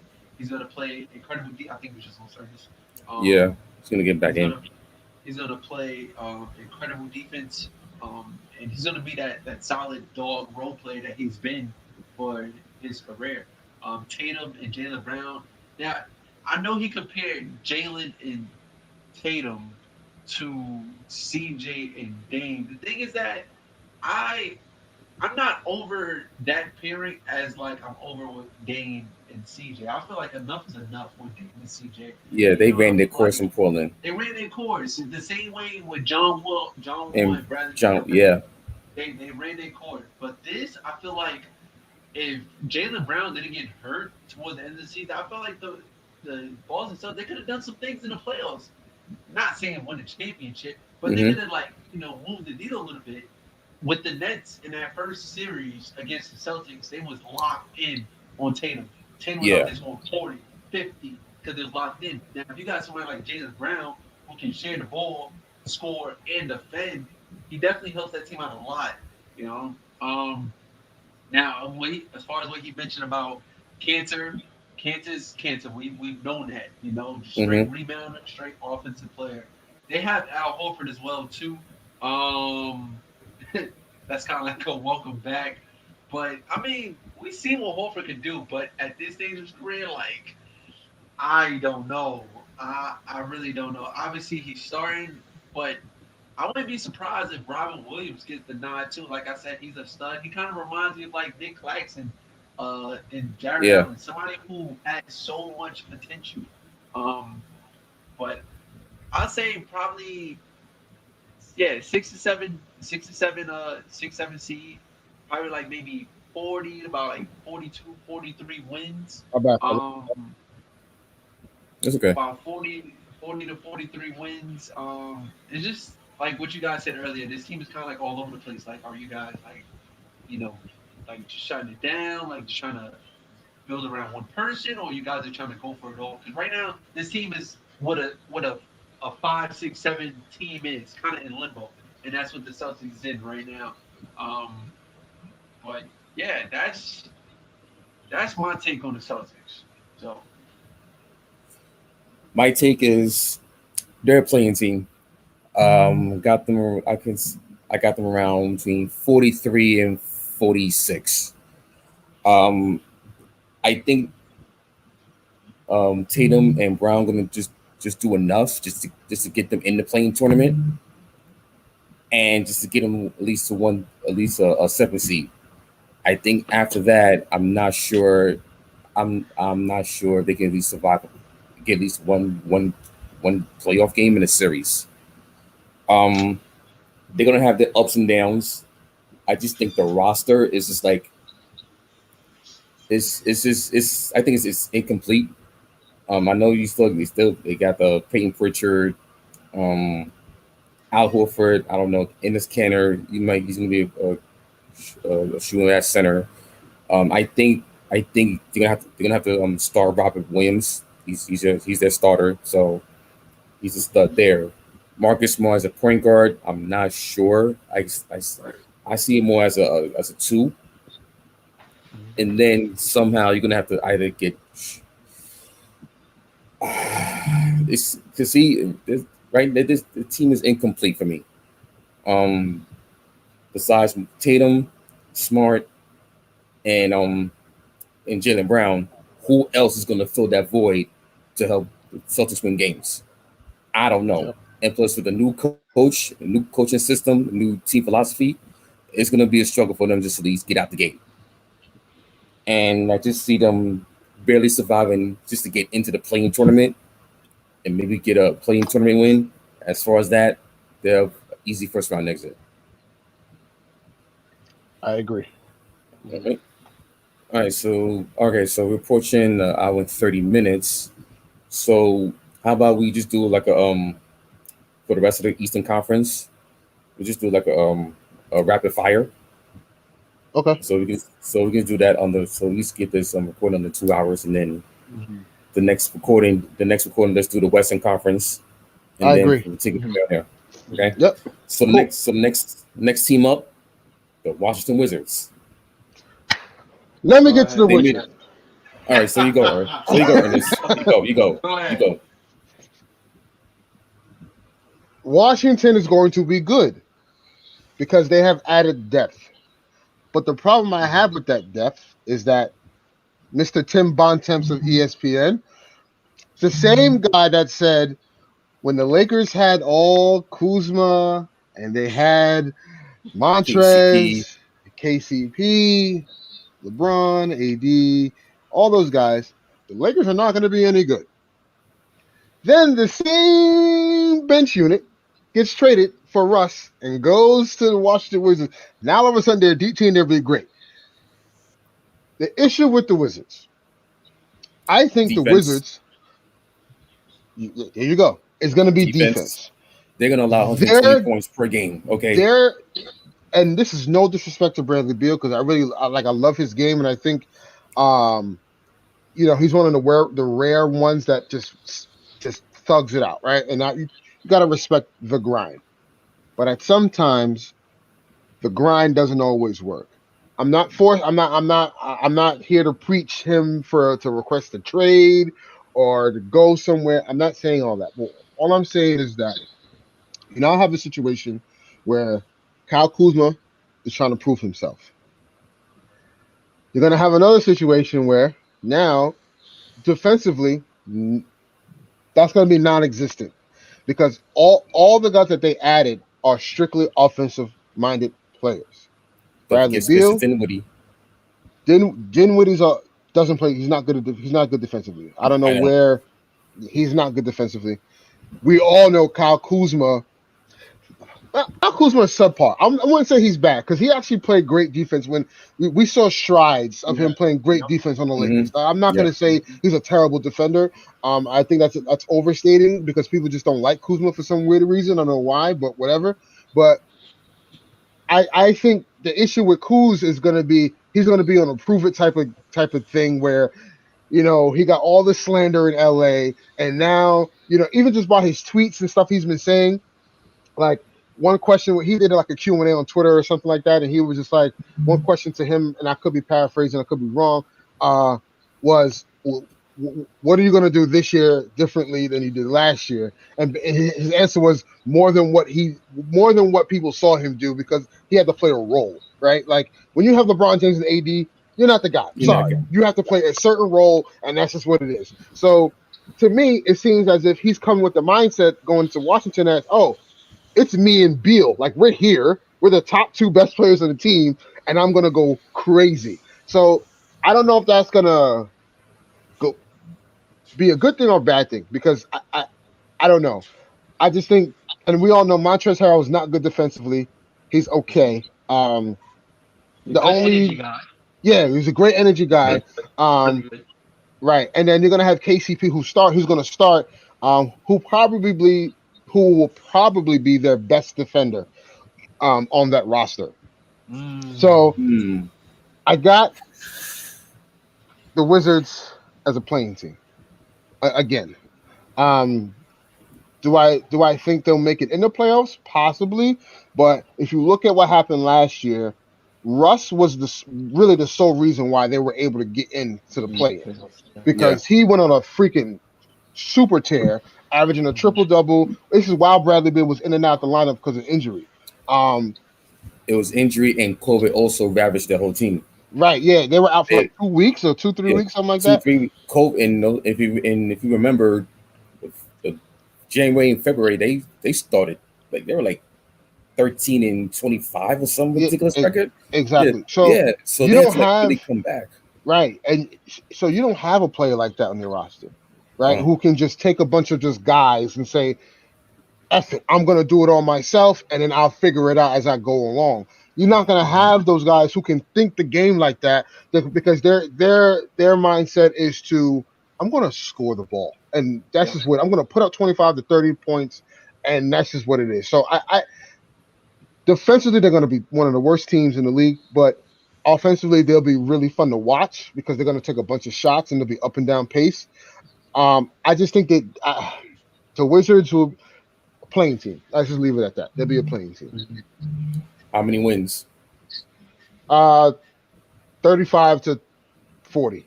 That's their ceiling. Yeah. Same here. 35 to 40 wins well. Eighth seed, no doubt. I say the person that we low-key did not mention, Spencer Dinwiddie. Mm-hmm. I like Dinwiddie, but that ACL injury, like, I know. That ACL injury is tricky. Who's their backup point guard? Hold on. Is it Neto? Raul Neto. Their bench unit is gonna get killed. Yeah. Also, they also got Aaron Holiday. Yeah. I like Aaron Holiday. We're missing a young, pretty good, solid player in Rui Hachimura, you know. So I feel like this team, Rui, I think is going to, out of fault, put up worse numbers because Kuzma's on the team. Because he started. I think Kuzma, that's a good question. I think Kuzma stunts Rui's growth. So they need Rui to play. It's a logjam at that position, honestly. Yeah, and also Thomas Bryant's coming back from the injury. Yep. See, so you got a logjam at the forward. That's what I'm saying. With Montrezl Harrell, right, and Kyle Kuzma. So this team just has like just young players and gunners.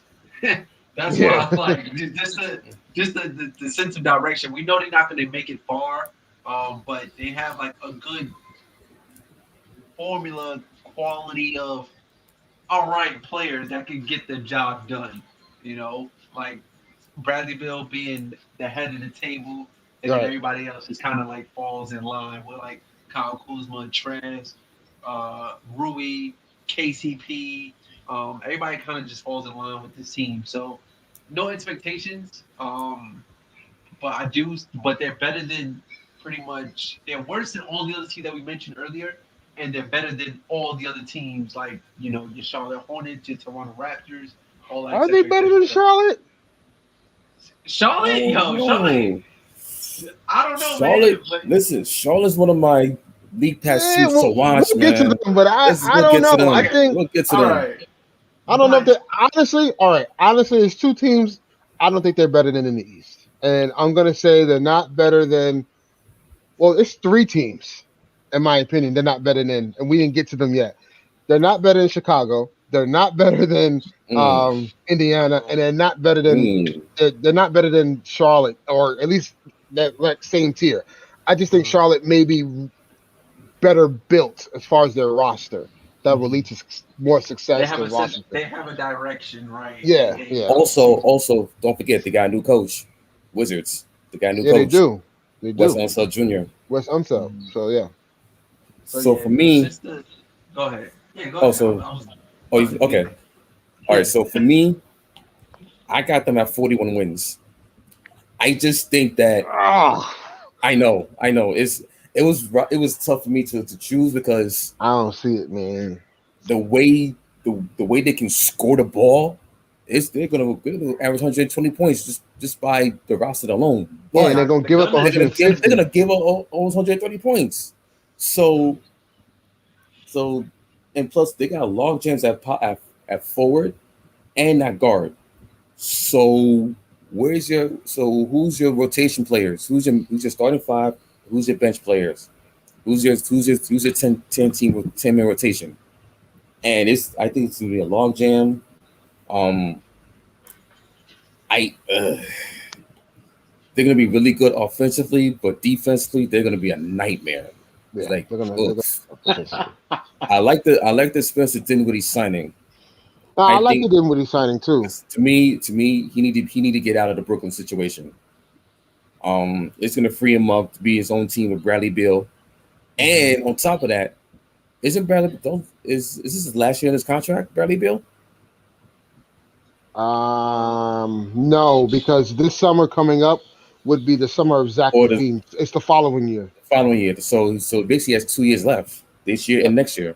yep. So, So but he can he. So here's the thing though. But he has the option to do an to extension. If he extension declines the extension, then goes into the next season as is a an unrestricted free agent. yeah, he'll go into his last year of the deal. Then just the whole speculation of what's Yeah, happening, the Also, whatever. fall season. also Right. my concern is if they give us a really slow start, rumors are about to swirl Oh about yeah, it's Bradley gonna Bill. happen for sure. Yeah. So so I got him at 41 wins, but I'm not too confident in that number because Yeah. I just think the roster construction, their defense, the new coach, and the Bradley Bill situation. If they get up to a really slow start, rumors going to be starting to fly about where he's going to be trading next to. Does he want out? This and that. So it's we just don't know about this team. Yeah. But offensively, they're going to be a team to watch. So with this whole Bradley Bill, potentially might being traded, do you guys see a Ben Simmons Bradley Bill deal? Mm, I don't think if Bradley Bill asks us out, I don't think the Wizards are trading him in the East. I think he's I gonna think go it's time to west. go to West. I think he's gonna go west, and I can see I can see the Warriors getting them. not the no. And the reason why I say that because Steph, Steph Curry. the They still got him. The Wizards are gonna say you got to give me Clay. Like you got to give Oh me yeah. you can't like Yeah. you're not gonna say And here's Clay's not Wiseman, no. Wiggins, here's Moses Moody or whoever the case like whoever's there like you're not gonna no like if I'm trading the Wizards are in the same position as Portland. Like I'm not giving you Damian Lillard or For Bradley nothing, Beal just for for nothing. some subpar like player or whatever or like borderline like all-star ish player. No, like I I need need an a all star back. star, and I need also I'm a gonna star need or picks. yeah, I and I need need swap picks in picks. return.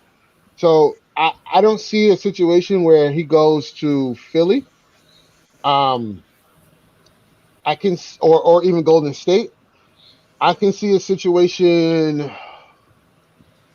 Bradley Beal probably makes sense to me. How about this team, Uh, Dallas? I How can about see Dallas. Dallas? How I about can see Dallas? Dallas. I can see Because they didn't. Dallas. Do they have a two guard with to go with Luca? No, but you can offer Porzingis. You can offer who else they have over there? You can offer Brunson. You can Brunson. offer I forgot the big man's name. Um, Oh, Well, I who? know what you're talking about. or you talking about power? Boban. Yeah, Boban. no, Boban. Boban. Powell. No one, not no one. Powell. Power. Boban. Boban. No, not Boban. The other guy, Oh, Josh Powell. Josh Powell. Right, that's his name. It Josh. sounds Yeah, weird. Josh Powell. Yeah. Oh, I So said Norman Powell. yeah, Nah. yeah. Yeah. Now, if you now let's get to the Portland Trailblazers, because now if you really want to get crazy, you can say, hey, out and again, fans don't ridicule me for this. This is just talk, right? You can say, I can give you CJ McCollum and Norman Powell and Nurkic, and maybe too Josh much, Powell. And on top of that, a couple of future first round or picks. or honestly, the team that makes the most sense to me, hands down, is the Denver Nuggets for Bradley Beal. Mm. Send Michael Michael Porter Porter Jr. Jr. Right? You send Michael Porter Jr. and how dare I say Jamal Murray, but They're not. They're not. I I don't think they'll give up both of They're them, not going to give them both. but Either one of them. But Michael Michael Porter Porter Jr. Jr. will be in that deal. Also, don't mean to cut you off, but he's also on the. His name been swirling around rumors, trade rumors. Yeah, of Michael course, Porter Jr. So of course it is. I think, but again, now like if you got to think for future reference, if I do that from the Wizards, I'm gonna have him, Kuzma, and Rui. Like you gotta figure that whole stuff out before we even talk about where Bradley Beal is gonna go. And you never know if Bradley Beal starts to request a trade. Does he say a specific team? Because then that'll just ruin everything, right? So yeah, because the Wizards are not going to have that leverage. they're not going to have the leverage because he's going to have 1 year left on his deal. So Mhm. it's a matter of them like figuring that out. But I think Denver makes the most sense for me for Bradley Beal. All right, so next team up, the Indiana Pacers. Finished 10th. No, they finished 10th in the East. No, Mm-hmm. no, finished 9th in the East. Got a new coach, Rick Carlisle. Let me see. Hold on. Let me look at their roster right quick. They still got Miles Turner and Sabonis. Sabonis. TJ Warren Um, comes back. yes. They're gonna have to figure out what they want to do with that front court because Miles Turner's on the trade block. Yeah, I think Miles Turner is gone. I think he gets traded throughout the year. Um, All right. They still got Malcolm Brogdon, Torrey Craig. They drafted Chris Duarte, Chris um, Duarte is going to be really good for them. Karis LeVert, TJ McConnell. They re-signed him. Let So, me see. The TJ Warren he's still on the show. He's planning on coming back. They got a so younger roster. here's the thing with Indiana. Indiana has too many like-minded players at the guard position. If you look at when TJ Warren comes back, he was the star of the bubble. He would have been the MVP of the bubble, right? Technically. Hmm. He is going to come back and be like, yeah, I'm the man, but then you're gonna have Karis LeVert, like, I'm the man, like, and then you got Sabonis, who's the star, right? So like I'm for me, for them, I got them penciled in as another bubble team. Well, sorry, playing team. They'll be fighting with the Wizards, Charlotte, alike to get into the playoffs. Um, I don't know. Their ceiling is playing or like 6 seed. Like that's where the pendulum draws for me with them. And I penciled them in at their their floor at 40. I would say 39, 38 wins, and then their ceiling's at 45.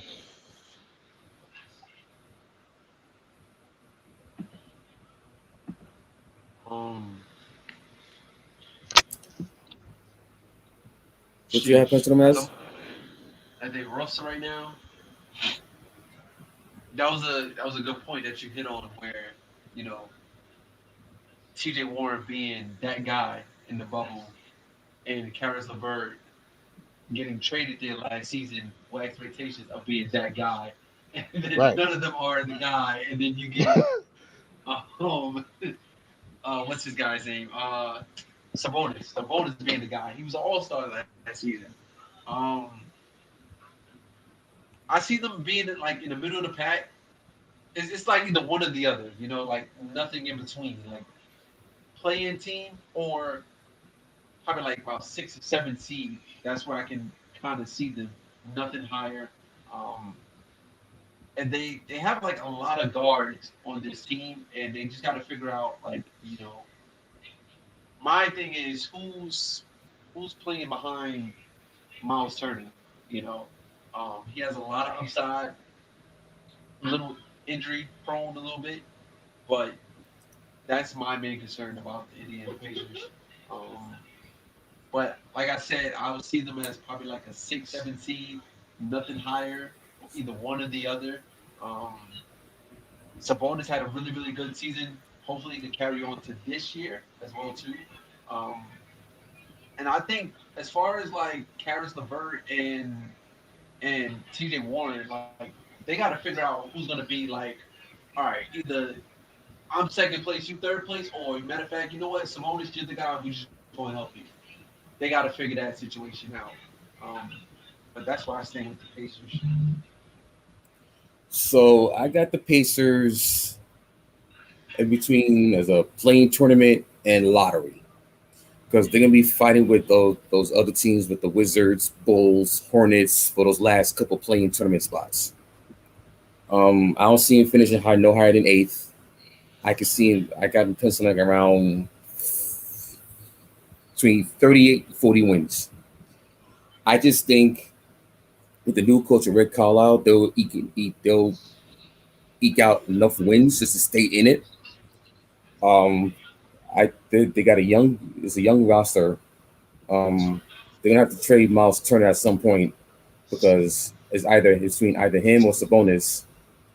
They also got Malcolm Brogdon on a trading block also. So we don't know how that whole guard rotation is gonna go throughout the whole season. Plus Plus, they we got also to see what Rick Carlisle wants to do. Like, we got yeah. to see what schemes and stuff, what works for him, what doesn't work, and Yeah, figure that out. he's gonna have to establish what identity he wants with the Pacers because last year it was a total mess with that Yeah. coaching staff. Um, they'll be consistent, but I just don't think they have enough to at least compete with the top six in the East. Um, and also they drafted Chris Duarte from out of Oregon. So what does that mean for Malcolm Brogdon? So is he Right. on the move, or Right. do you tend to keep him long term? Right. I got questions on this roster. Um, yeah, they're playing. They can go from playing tournament to lottery. So also got them penciling around 38 to 40 wins. The next team up, everyone's NBA League Pass team to watch.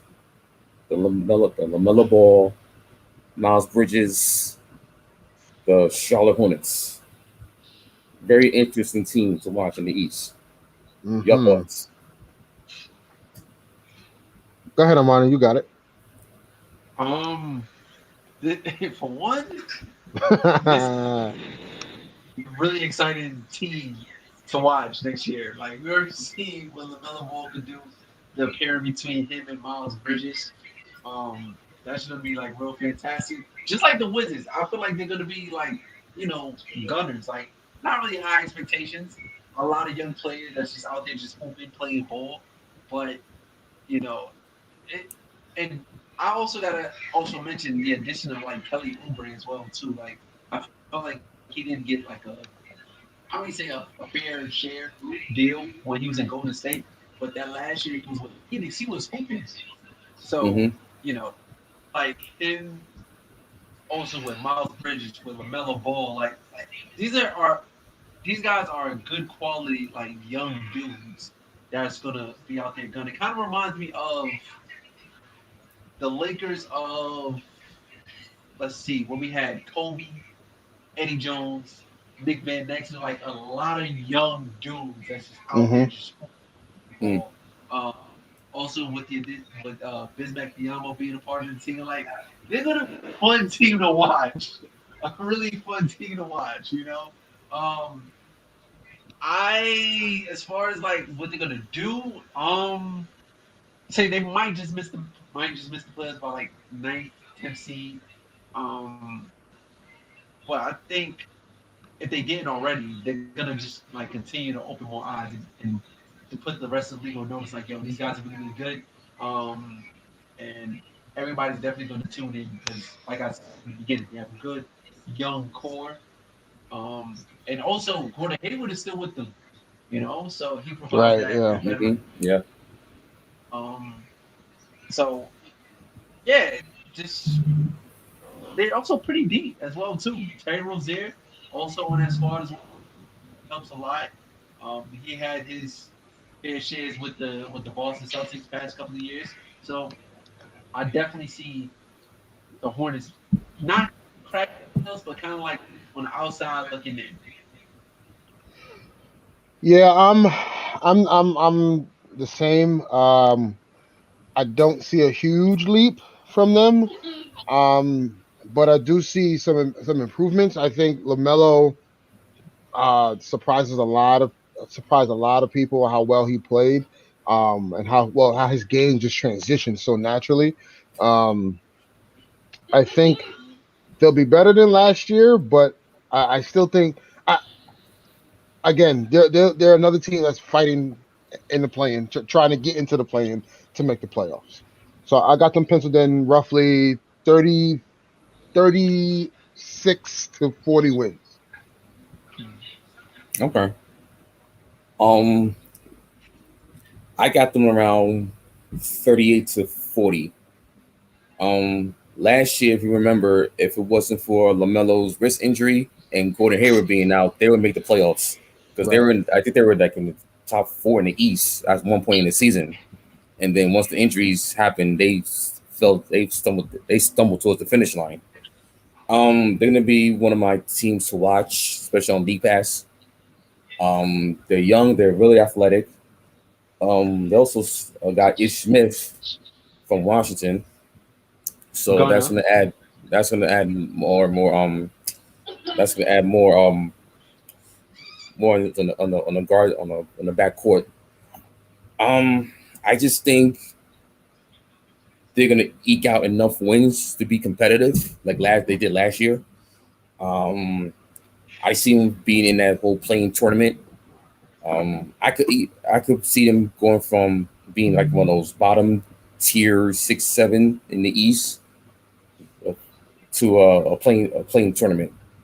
I think this with Lamelo being his second year, he's gonna be much more better than last year.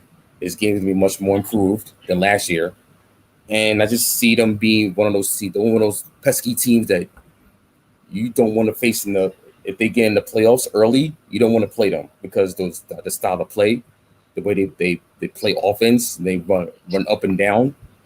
But also my concern with them along with Washington is their defense. Like who are they gonna stop? Are they gonna get enough stops on defense to win games?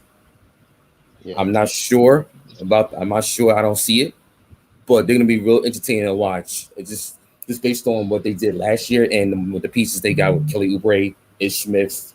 Um, they also added Jaden McDaniels in the draft. So and also another year under Gordon Hayward. If he remains healthy, they're going to be one of those teams that could sneak up into the playoff standings and be one of those teams that can sneak in a couple of playoff wins in a series. All right, so next team up, the Chicago Bulls. A very, very, very busy offseason by the Bulls. Mm-hmm. Yep. Upgraded the roster, starting five, add on DeMar DeRozan, Nicholas Vucevic. Also, they still have Zach Levine, who's on a contract year. So this Alex so basically the Caruso. move. Alex Caruso, they got, so they're desperately trying to make the playoffs with this roster. Mm-hmm. And also which tells me that they're desperately trying to keep Zach Levine long term. Yep. Mm-hmm.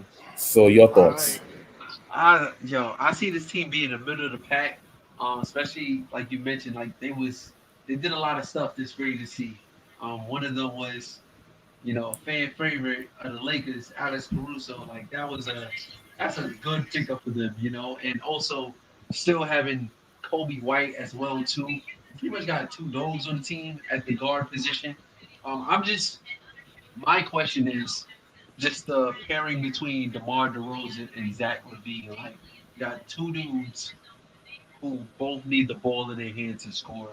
Um, just trying to figure out that pair. Now we know that Lonzo's going to be completely unselfish with the ball. That's who he Right. is. But as Hmm. far as like DeMar DeRozan and Zach Levine, two dudes who need the ball in their hand, like how is that going to look? Vucevic, I'm not really worried about. And Patrick Williams is looking like he has a lot of upside. So I can definitely see the team being like middle of the pack. Like on paper, just seeing it. But my main concern is just the who's going to control the ball between both Zach Levine and DeMar DeRozan. So, like I said, middle of the pack, probably say about 40 to 45 wins. Actually, I'll take that back. I'm probably like maybe 40. You guys can hear me clear? Yeah, I can hear you. Yeah. Yeah, all right. I'll say about probably like 40 to 40, 48 wins. Like I can definitely see the Chicago Bulls making some noise this season. And I feel like, now that they got a kind of like, all right, we can watch this team, you know, you look up, you see banners, you see, all these great that play for that organization. It low key should inspire you, like, yo, let's get back in the playoffs, let's make some noise. So that's where I got the Bulls at. Yeah. I got Chicago middle of the pack. Between they can go from 4 all the way down to 7. Um, I think offensively they'll be very cohesive. Because Lonzo, his ability to be able to control the offense. Um, DeMar DeRozan with his mid-range jump shot. Then you have an explosive star in Zach Levine, and you also have an inside presence with Vooch. The only thing is, defensively, they're going to be terrible because you only have one player in that starting five who can really defend, and that's Lonzo. Um, So you have Alex Caruso off the bench who can defend as well. So that'll help. But I think the Bulls will be an exciting team to watch. I just think Chicago, they can be from 4 all the way down to 7. Like it's like hit or miss with them, and we got to see how those pieces line up together. Especially with the DeMar DeRozan and Zach Levine tandem. Um, but I think they'll be a formidable team, and I'm pretty sure they're a lock for a playoff spot in the East. indeed, indeed. Uh, I'm not as high on the Bulls as both of y'all are. They Really? still have Kobe White as a guard, so you're gonna have him come off the bench, replacing Lonzo. So Lonzo placing him as a point guard. Also, you still got Patrick Williams, the number 4 pick from the draft a couple years ago. They need him to hit. So with the new additions, you're taking away minutes from both those guys. So Mm, now, so now the starting five is okay. They're fine. I'm really concerned about their bench and their defense because who else is going to guard and who else is going to fill those necessary minutes with, because Lonzo is health wise has been he has problems with injuries. Also, DeMar DeRozan. So where is the bench production going to come from if those two guys are down, or if he needs to spell minutes for them? Defensively, what Ernest has said, it's gonna get real ugly for them. But they do have pieces that they can at least stem the tide. They just signed Alizé Johnson from Brooklyn. If he's on a two-way. Listen, that deal that they did to get Derrick Jones Jr. was also good. He Yeah, also they also has got Derrick he Jones also Jr. has defensive and athleticism on the wing. So, So again, I it's don't think they'll to be me it's as just like bad, how. but they'll be bad. So I see them in that whole playing tournament fight with with Charlotte, Indiana, Boston. I think they'll be fighting with Boston for a seventh, just because of the talent upgrade. As far as where they finish as far as playoffs, I can see them first round exit around 39 to 40 to 30 to 40 wins. So that's my take on them. Next team, so we got four more teams from the East, so we're gonna wrap it up. So we're gonna do a little bit of rapid fire to close out this session. Yeah, that's just like The Toronto Raptors, not making the playoffs. They won't be even the playing team. Ronnie. I'm over here. Y'all can hear me clear? Because I know, like, Yeah, I can hear you. when we was talking about the Bulls, it was just Yeah, we're chopping on. up a little bit. Okay. Yeah, so we're on the Raptors now. But hold on. What what team are we on right now? Raptors. Raptors. Oh, Toronto. Ah, man, I got them it's not crazy. making the playoffs, and they're Yeah, not going to be a playing team at all. They're going to be terrible. yeah, it's crazy how 3 years makes a difference. Like, what can happen in 3 years? Like, this team went from winning the chip to like strip of like all the pieces. Like, For no real. So Kawhi, they no tanked. Kyle They Lowry. tanked. Yeah, like, what the hell happened?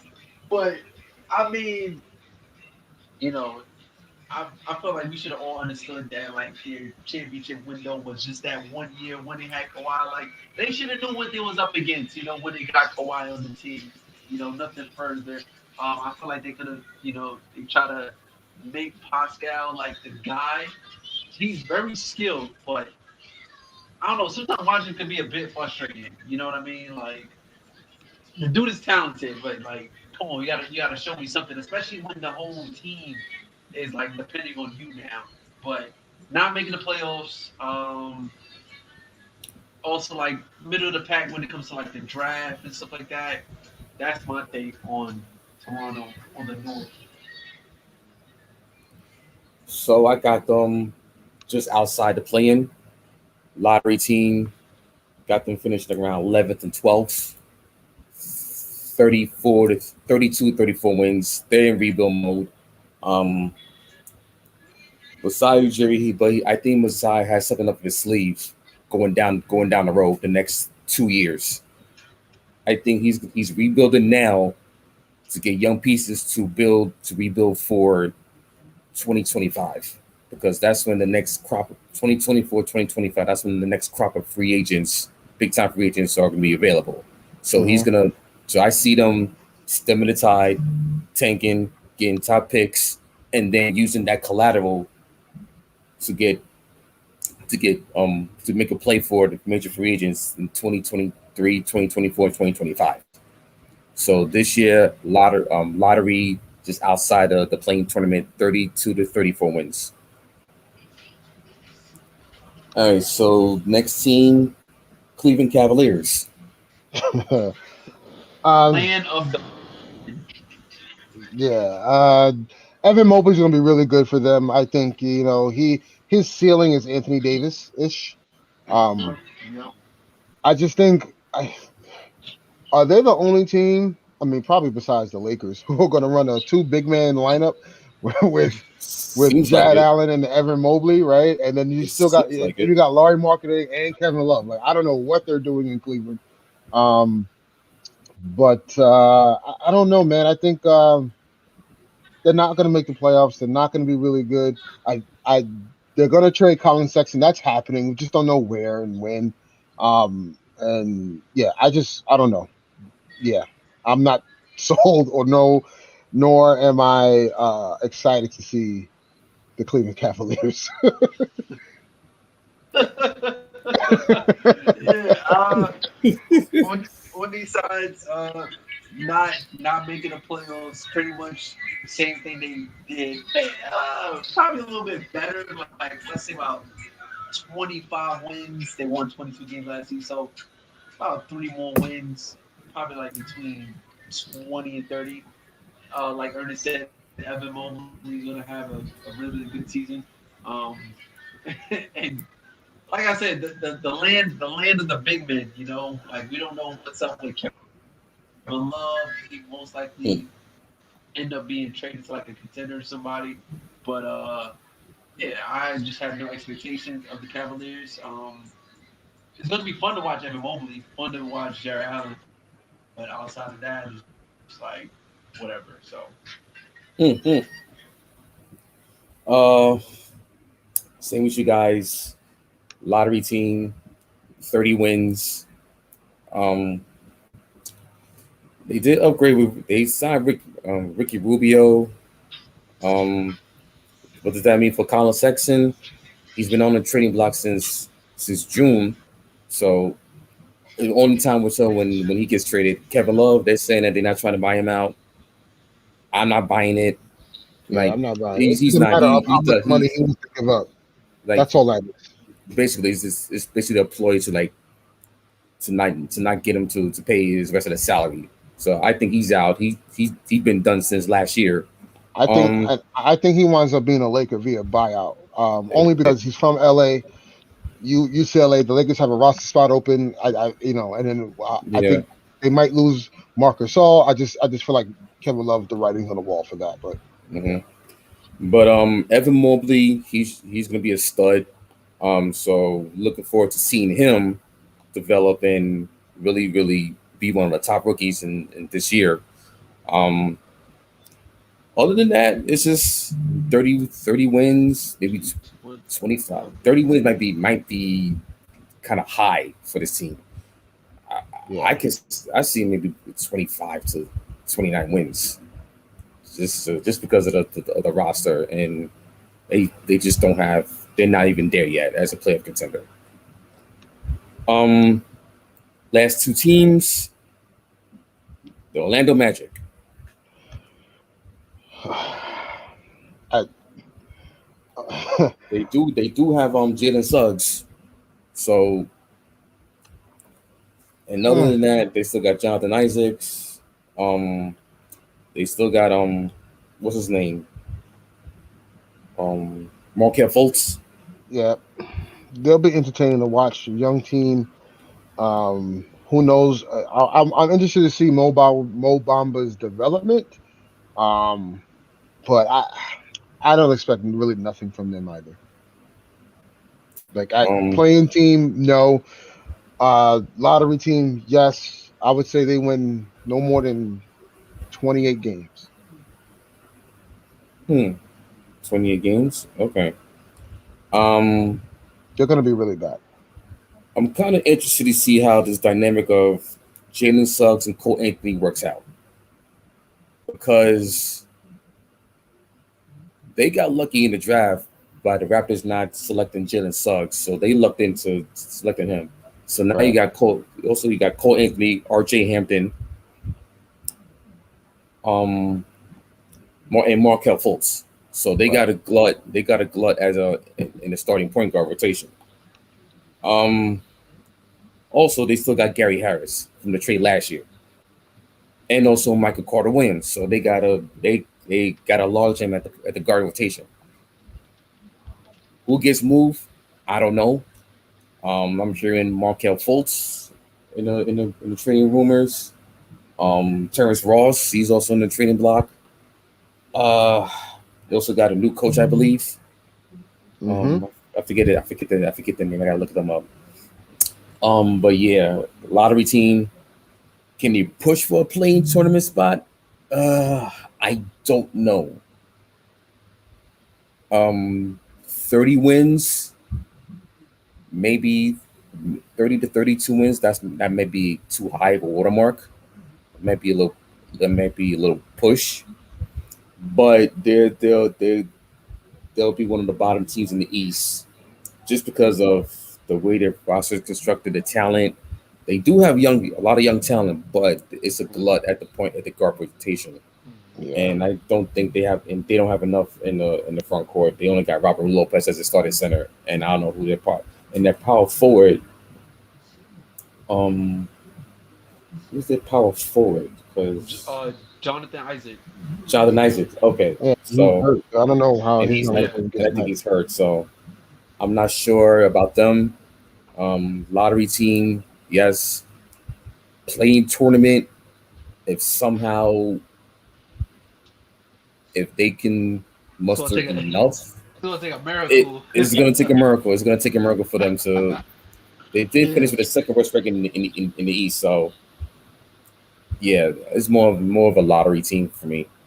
Yeah. Around 30 wins, 25 to 30 wins. All right, same here. 25 to 30 wins, like no expectations at all. I know we were just talking about Jonathan Isaac. I want to see like what he can do, but he's just been just like, injury prone. And I also want to see what Cole Anthony can do, especially in the second year. And like, yo, what's up with Obama, man? Because like, old boy had a song made Hmm. by him. Like, what's good? What's up? You know what I mean? Like, you He can't hasn't be lived up like, to it. right. You can't just say Obama and be like, oh yeah, that check was so like no, like have you put some respect on your name. Um, and so Right. like I said, no expectations about the Orlando Magic. I'm just sitting back and like you said, it's gonna have to take a miracle for them to get into a play-in or even a playoff seeding. But just sit back and just enjoy the ride, see what these guys can do. All right, and the last team that got the first pick of the draft, Detroit basketball. Detroit Pistons. You know what? I know they finished. They went finished 20 wins last year. Their roster is not that bad. If you really look at it, you got Kate Cunningham, Sadiq Bey, Hamadou Diallo, Jeremy Grant, Josh Jackson. I mean, they do have a really nice young core.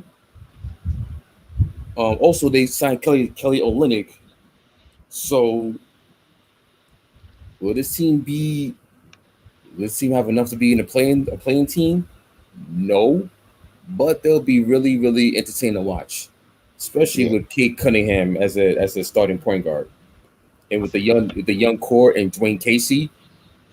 This could be the Pistons could be a team that they can sneak up and steal wins during the season and probably finish around 32 to 35 wins. It might sound like a lot of wins for them, but I can see it happening with this team. What are your thoughts?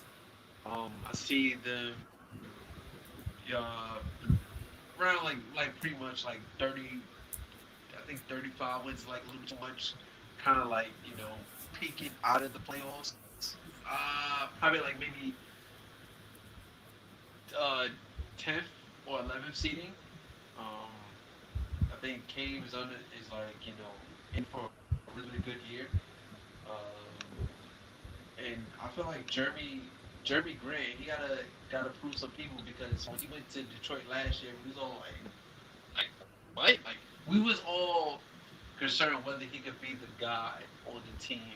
So now he has help and like good quality help. So Hmm. we could definitely see. I could definitely see them, winning a couple more games than they won last year. Um, as far as being a playoff lock, that's a negative, not happening. But it's just gonna be a fun team to watch. Like usually when the team that comes in that year with the number one draft pick, all eyes is on them. So probably 10, about 10, 11 seed, maybe 12 seed for me. Detroit is not going to be good. Um, Kay Cunningham has promise, um, but I think like what his role is going to be because Jeremy Grant is the number one option on that team. Defensively, they really won't be that great. Bottom of the pack, Eastern Conference team. I I don't even see them even hunting for a Mm, play-in game. I just think they have some ways away to get to where they need to go. okay. All right. So we covered all the Eastern Conference teams for this podcast for today. Yep. Um, we'll do an announcement on we're gonna do on our second episode of the Swoosh Who's podcast. The next one we'll do the same with the Western Conference. Um, and it's gonna be and I tell you, the Western Conference has got a lot more interesting to me, just because of the moves and the teams that made the moves and teams that stand pat. It's gonna be interesting to see where those teams finish up and how the teams are will play out the season. Yep. Interesting So stuff to talk about for sure. so let's have let's let us each one of us sign out and tell us where you can find us and yeah, start with you, Armani. It's been real. See you on the next episode. Like Eric said, there's gonna be a lot of stuff to talk about as far as the Western Conference because a lot of things happen. I'm pretty sure Ernest and I we're ready for the season to start, man. That's what I gotta say, like we have a good one, but I'm definitely really excited to talk about the Western Conference because Yes, we love it. sir. So, but yeah, so Monty, I'm signing out. Ernest. Yeah. So you can hit me on Instagram, live earnestly. On Twitter, Ernest Booker 88 at Twitter. Um, can't wait for the season to start. Our next episode is gonna be real crazy, real informative, right? Well, that Western Conference is pretty dicey. So, but look out for our next episode announcement, and hopefully we'll have some guests on the show soon. Looking forward to hearing from you guys. Yes. So Eric signing off. Instagram, EricL Beats. Twitter, EricL Beats. Um, Facebook, EricL Beats. We're also trying on Twitch, EricL Beats 24. So it's our first episode of the Swoosh Who's podcast. This episode one, episode two. We'll announce the live broadcast soon. Just subscribe and like our channel. Subscribe to the channel. Make sure hit the notification button to see when our next live broadcast will be on. Also, we're gonna try to also put this in audio form. So if you missed the live broadcast, we'll put this in audio form for you to listen to on your podcast on what you listen to. So yeah, so this is our first episode. Look out for us. We're gonna provide a whole lot more content because training camp is 4 weeks away. December 28th it starts. Preseason starts a couple of days after October 3rd, and then regular season starts October 19th. So the season is gonna the days are gonna be coming quick. Seasons are gonna be starting up, and rumors are gonna be flying. NBA news is gonna be starting up real soon. So we're gonna do our best to keep up with the news. So keep it locked in and just look out for us on YouTube, Twitch, Facebook. We're gonna try to at least get that, push it out on more, and also don't forget to subscribe to our Instagram channel, the Swoosh Hoops. I'm trying to say right, the Swoosh Hoops podcast on IG. So just keep an eye out for that. Follow and subscribe to our channel. And with that being said, enjoy your night. I'm happy that you guys participated and tuned into our channel. Hopefully, y'all got informed on the teams that we previewed. If you didn't like our assessment, please comment on into the comment section. Just give your opinion. And from there, we'll just say good night and just look out for us. Hopefully, in the next couple of days for season 2. Right. So, from all of us, signing off. See you next time on the Swoosh Youth podcast. Peace. Peace. All right.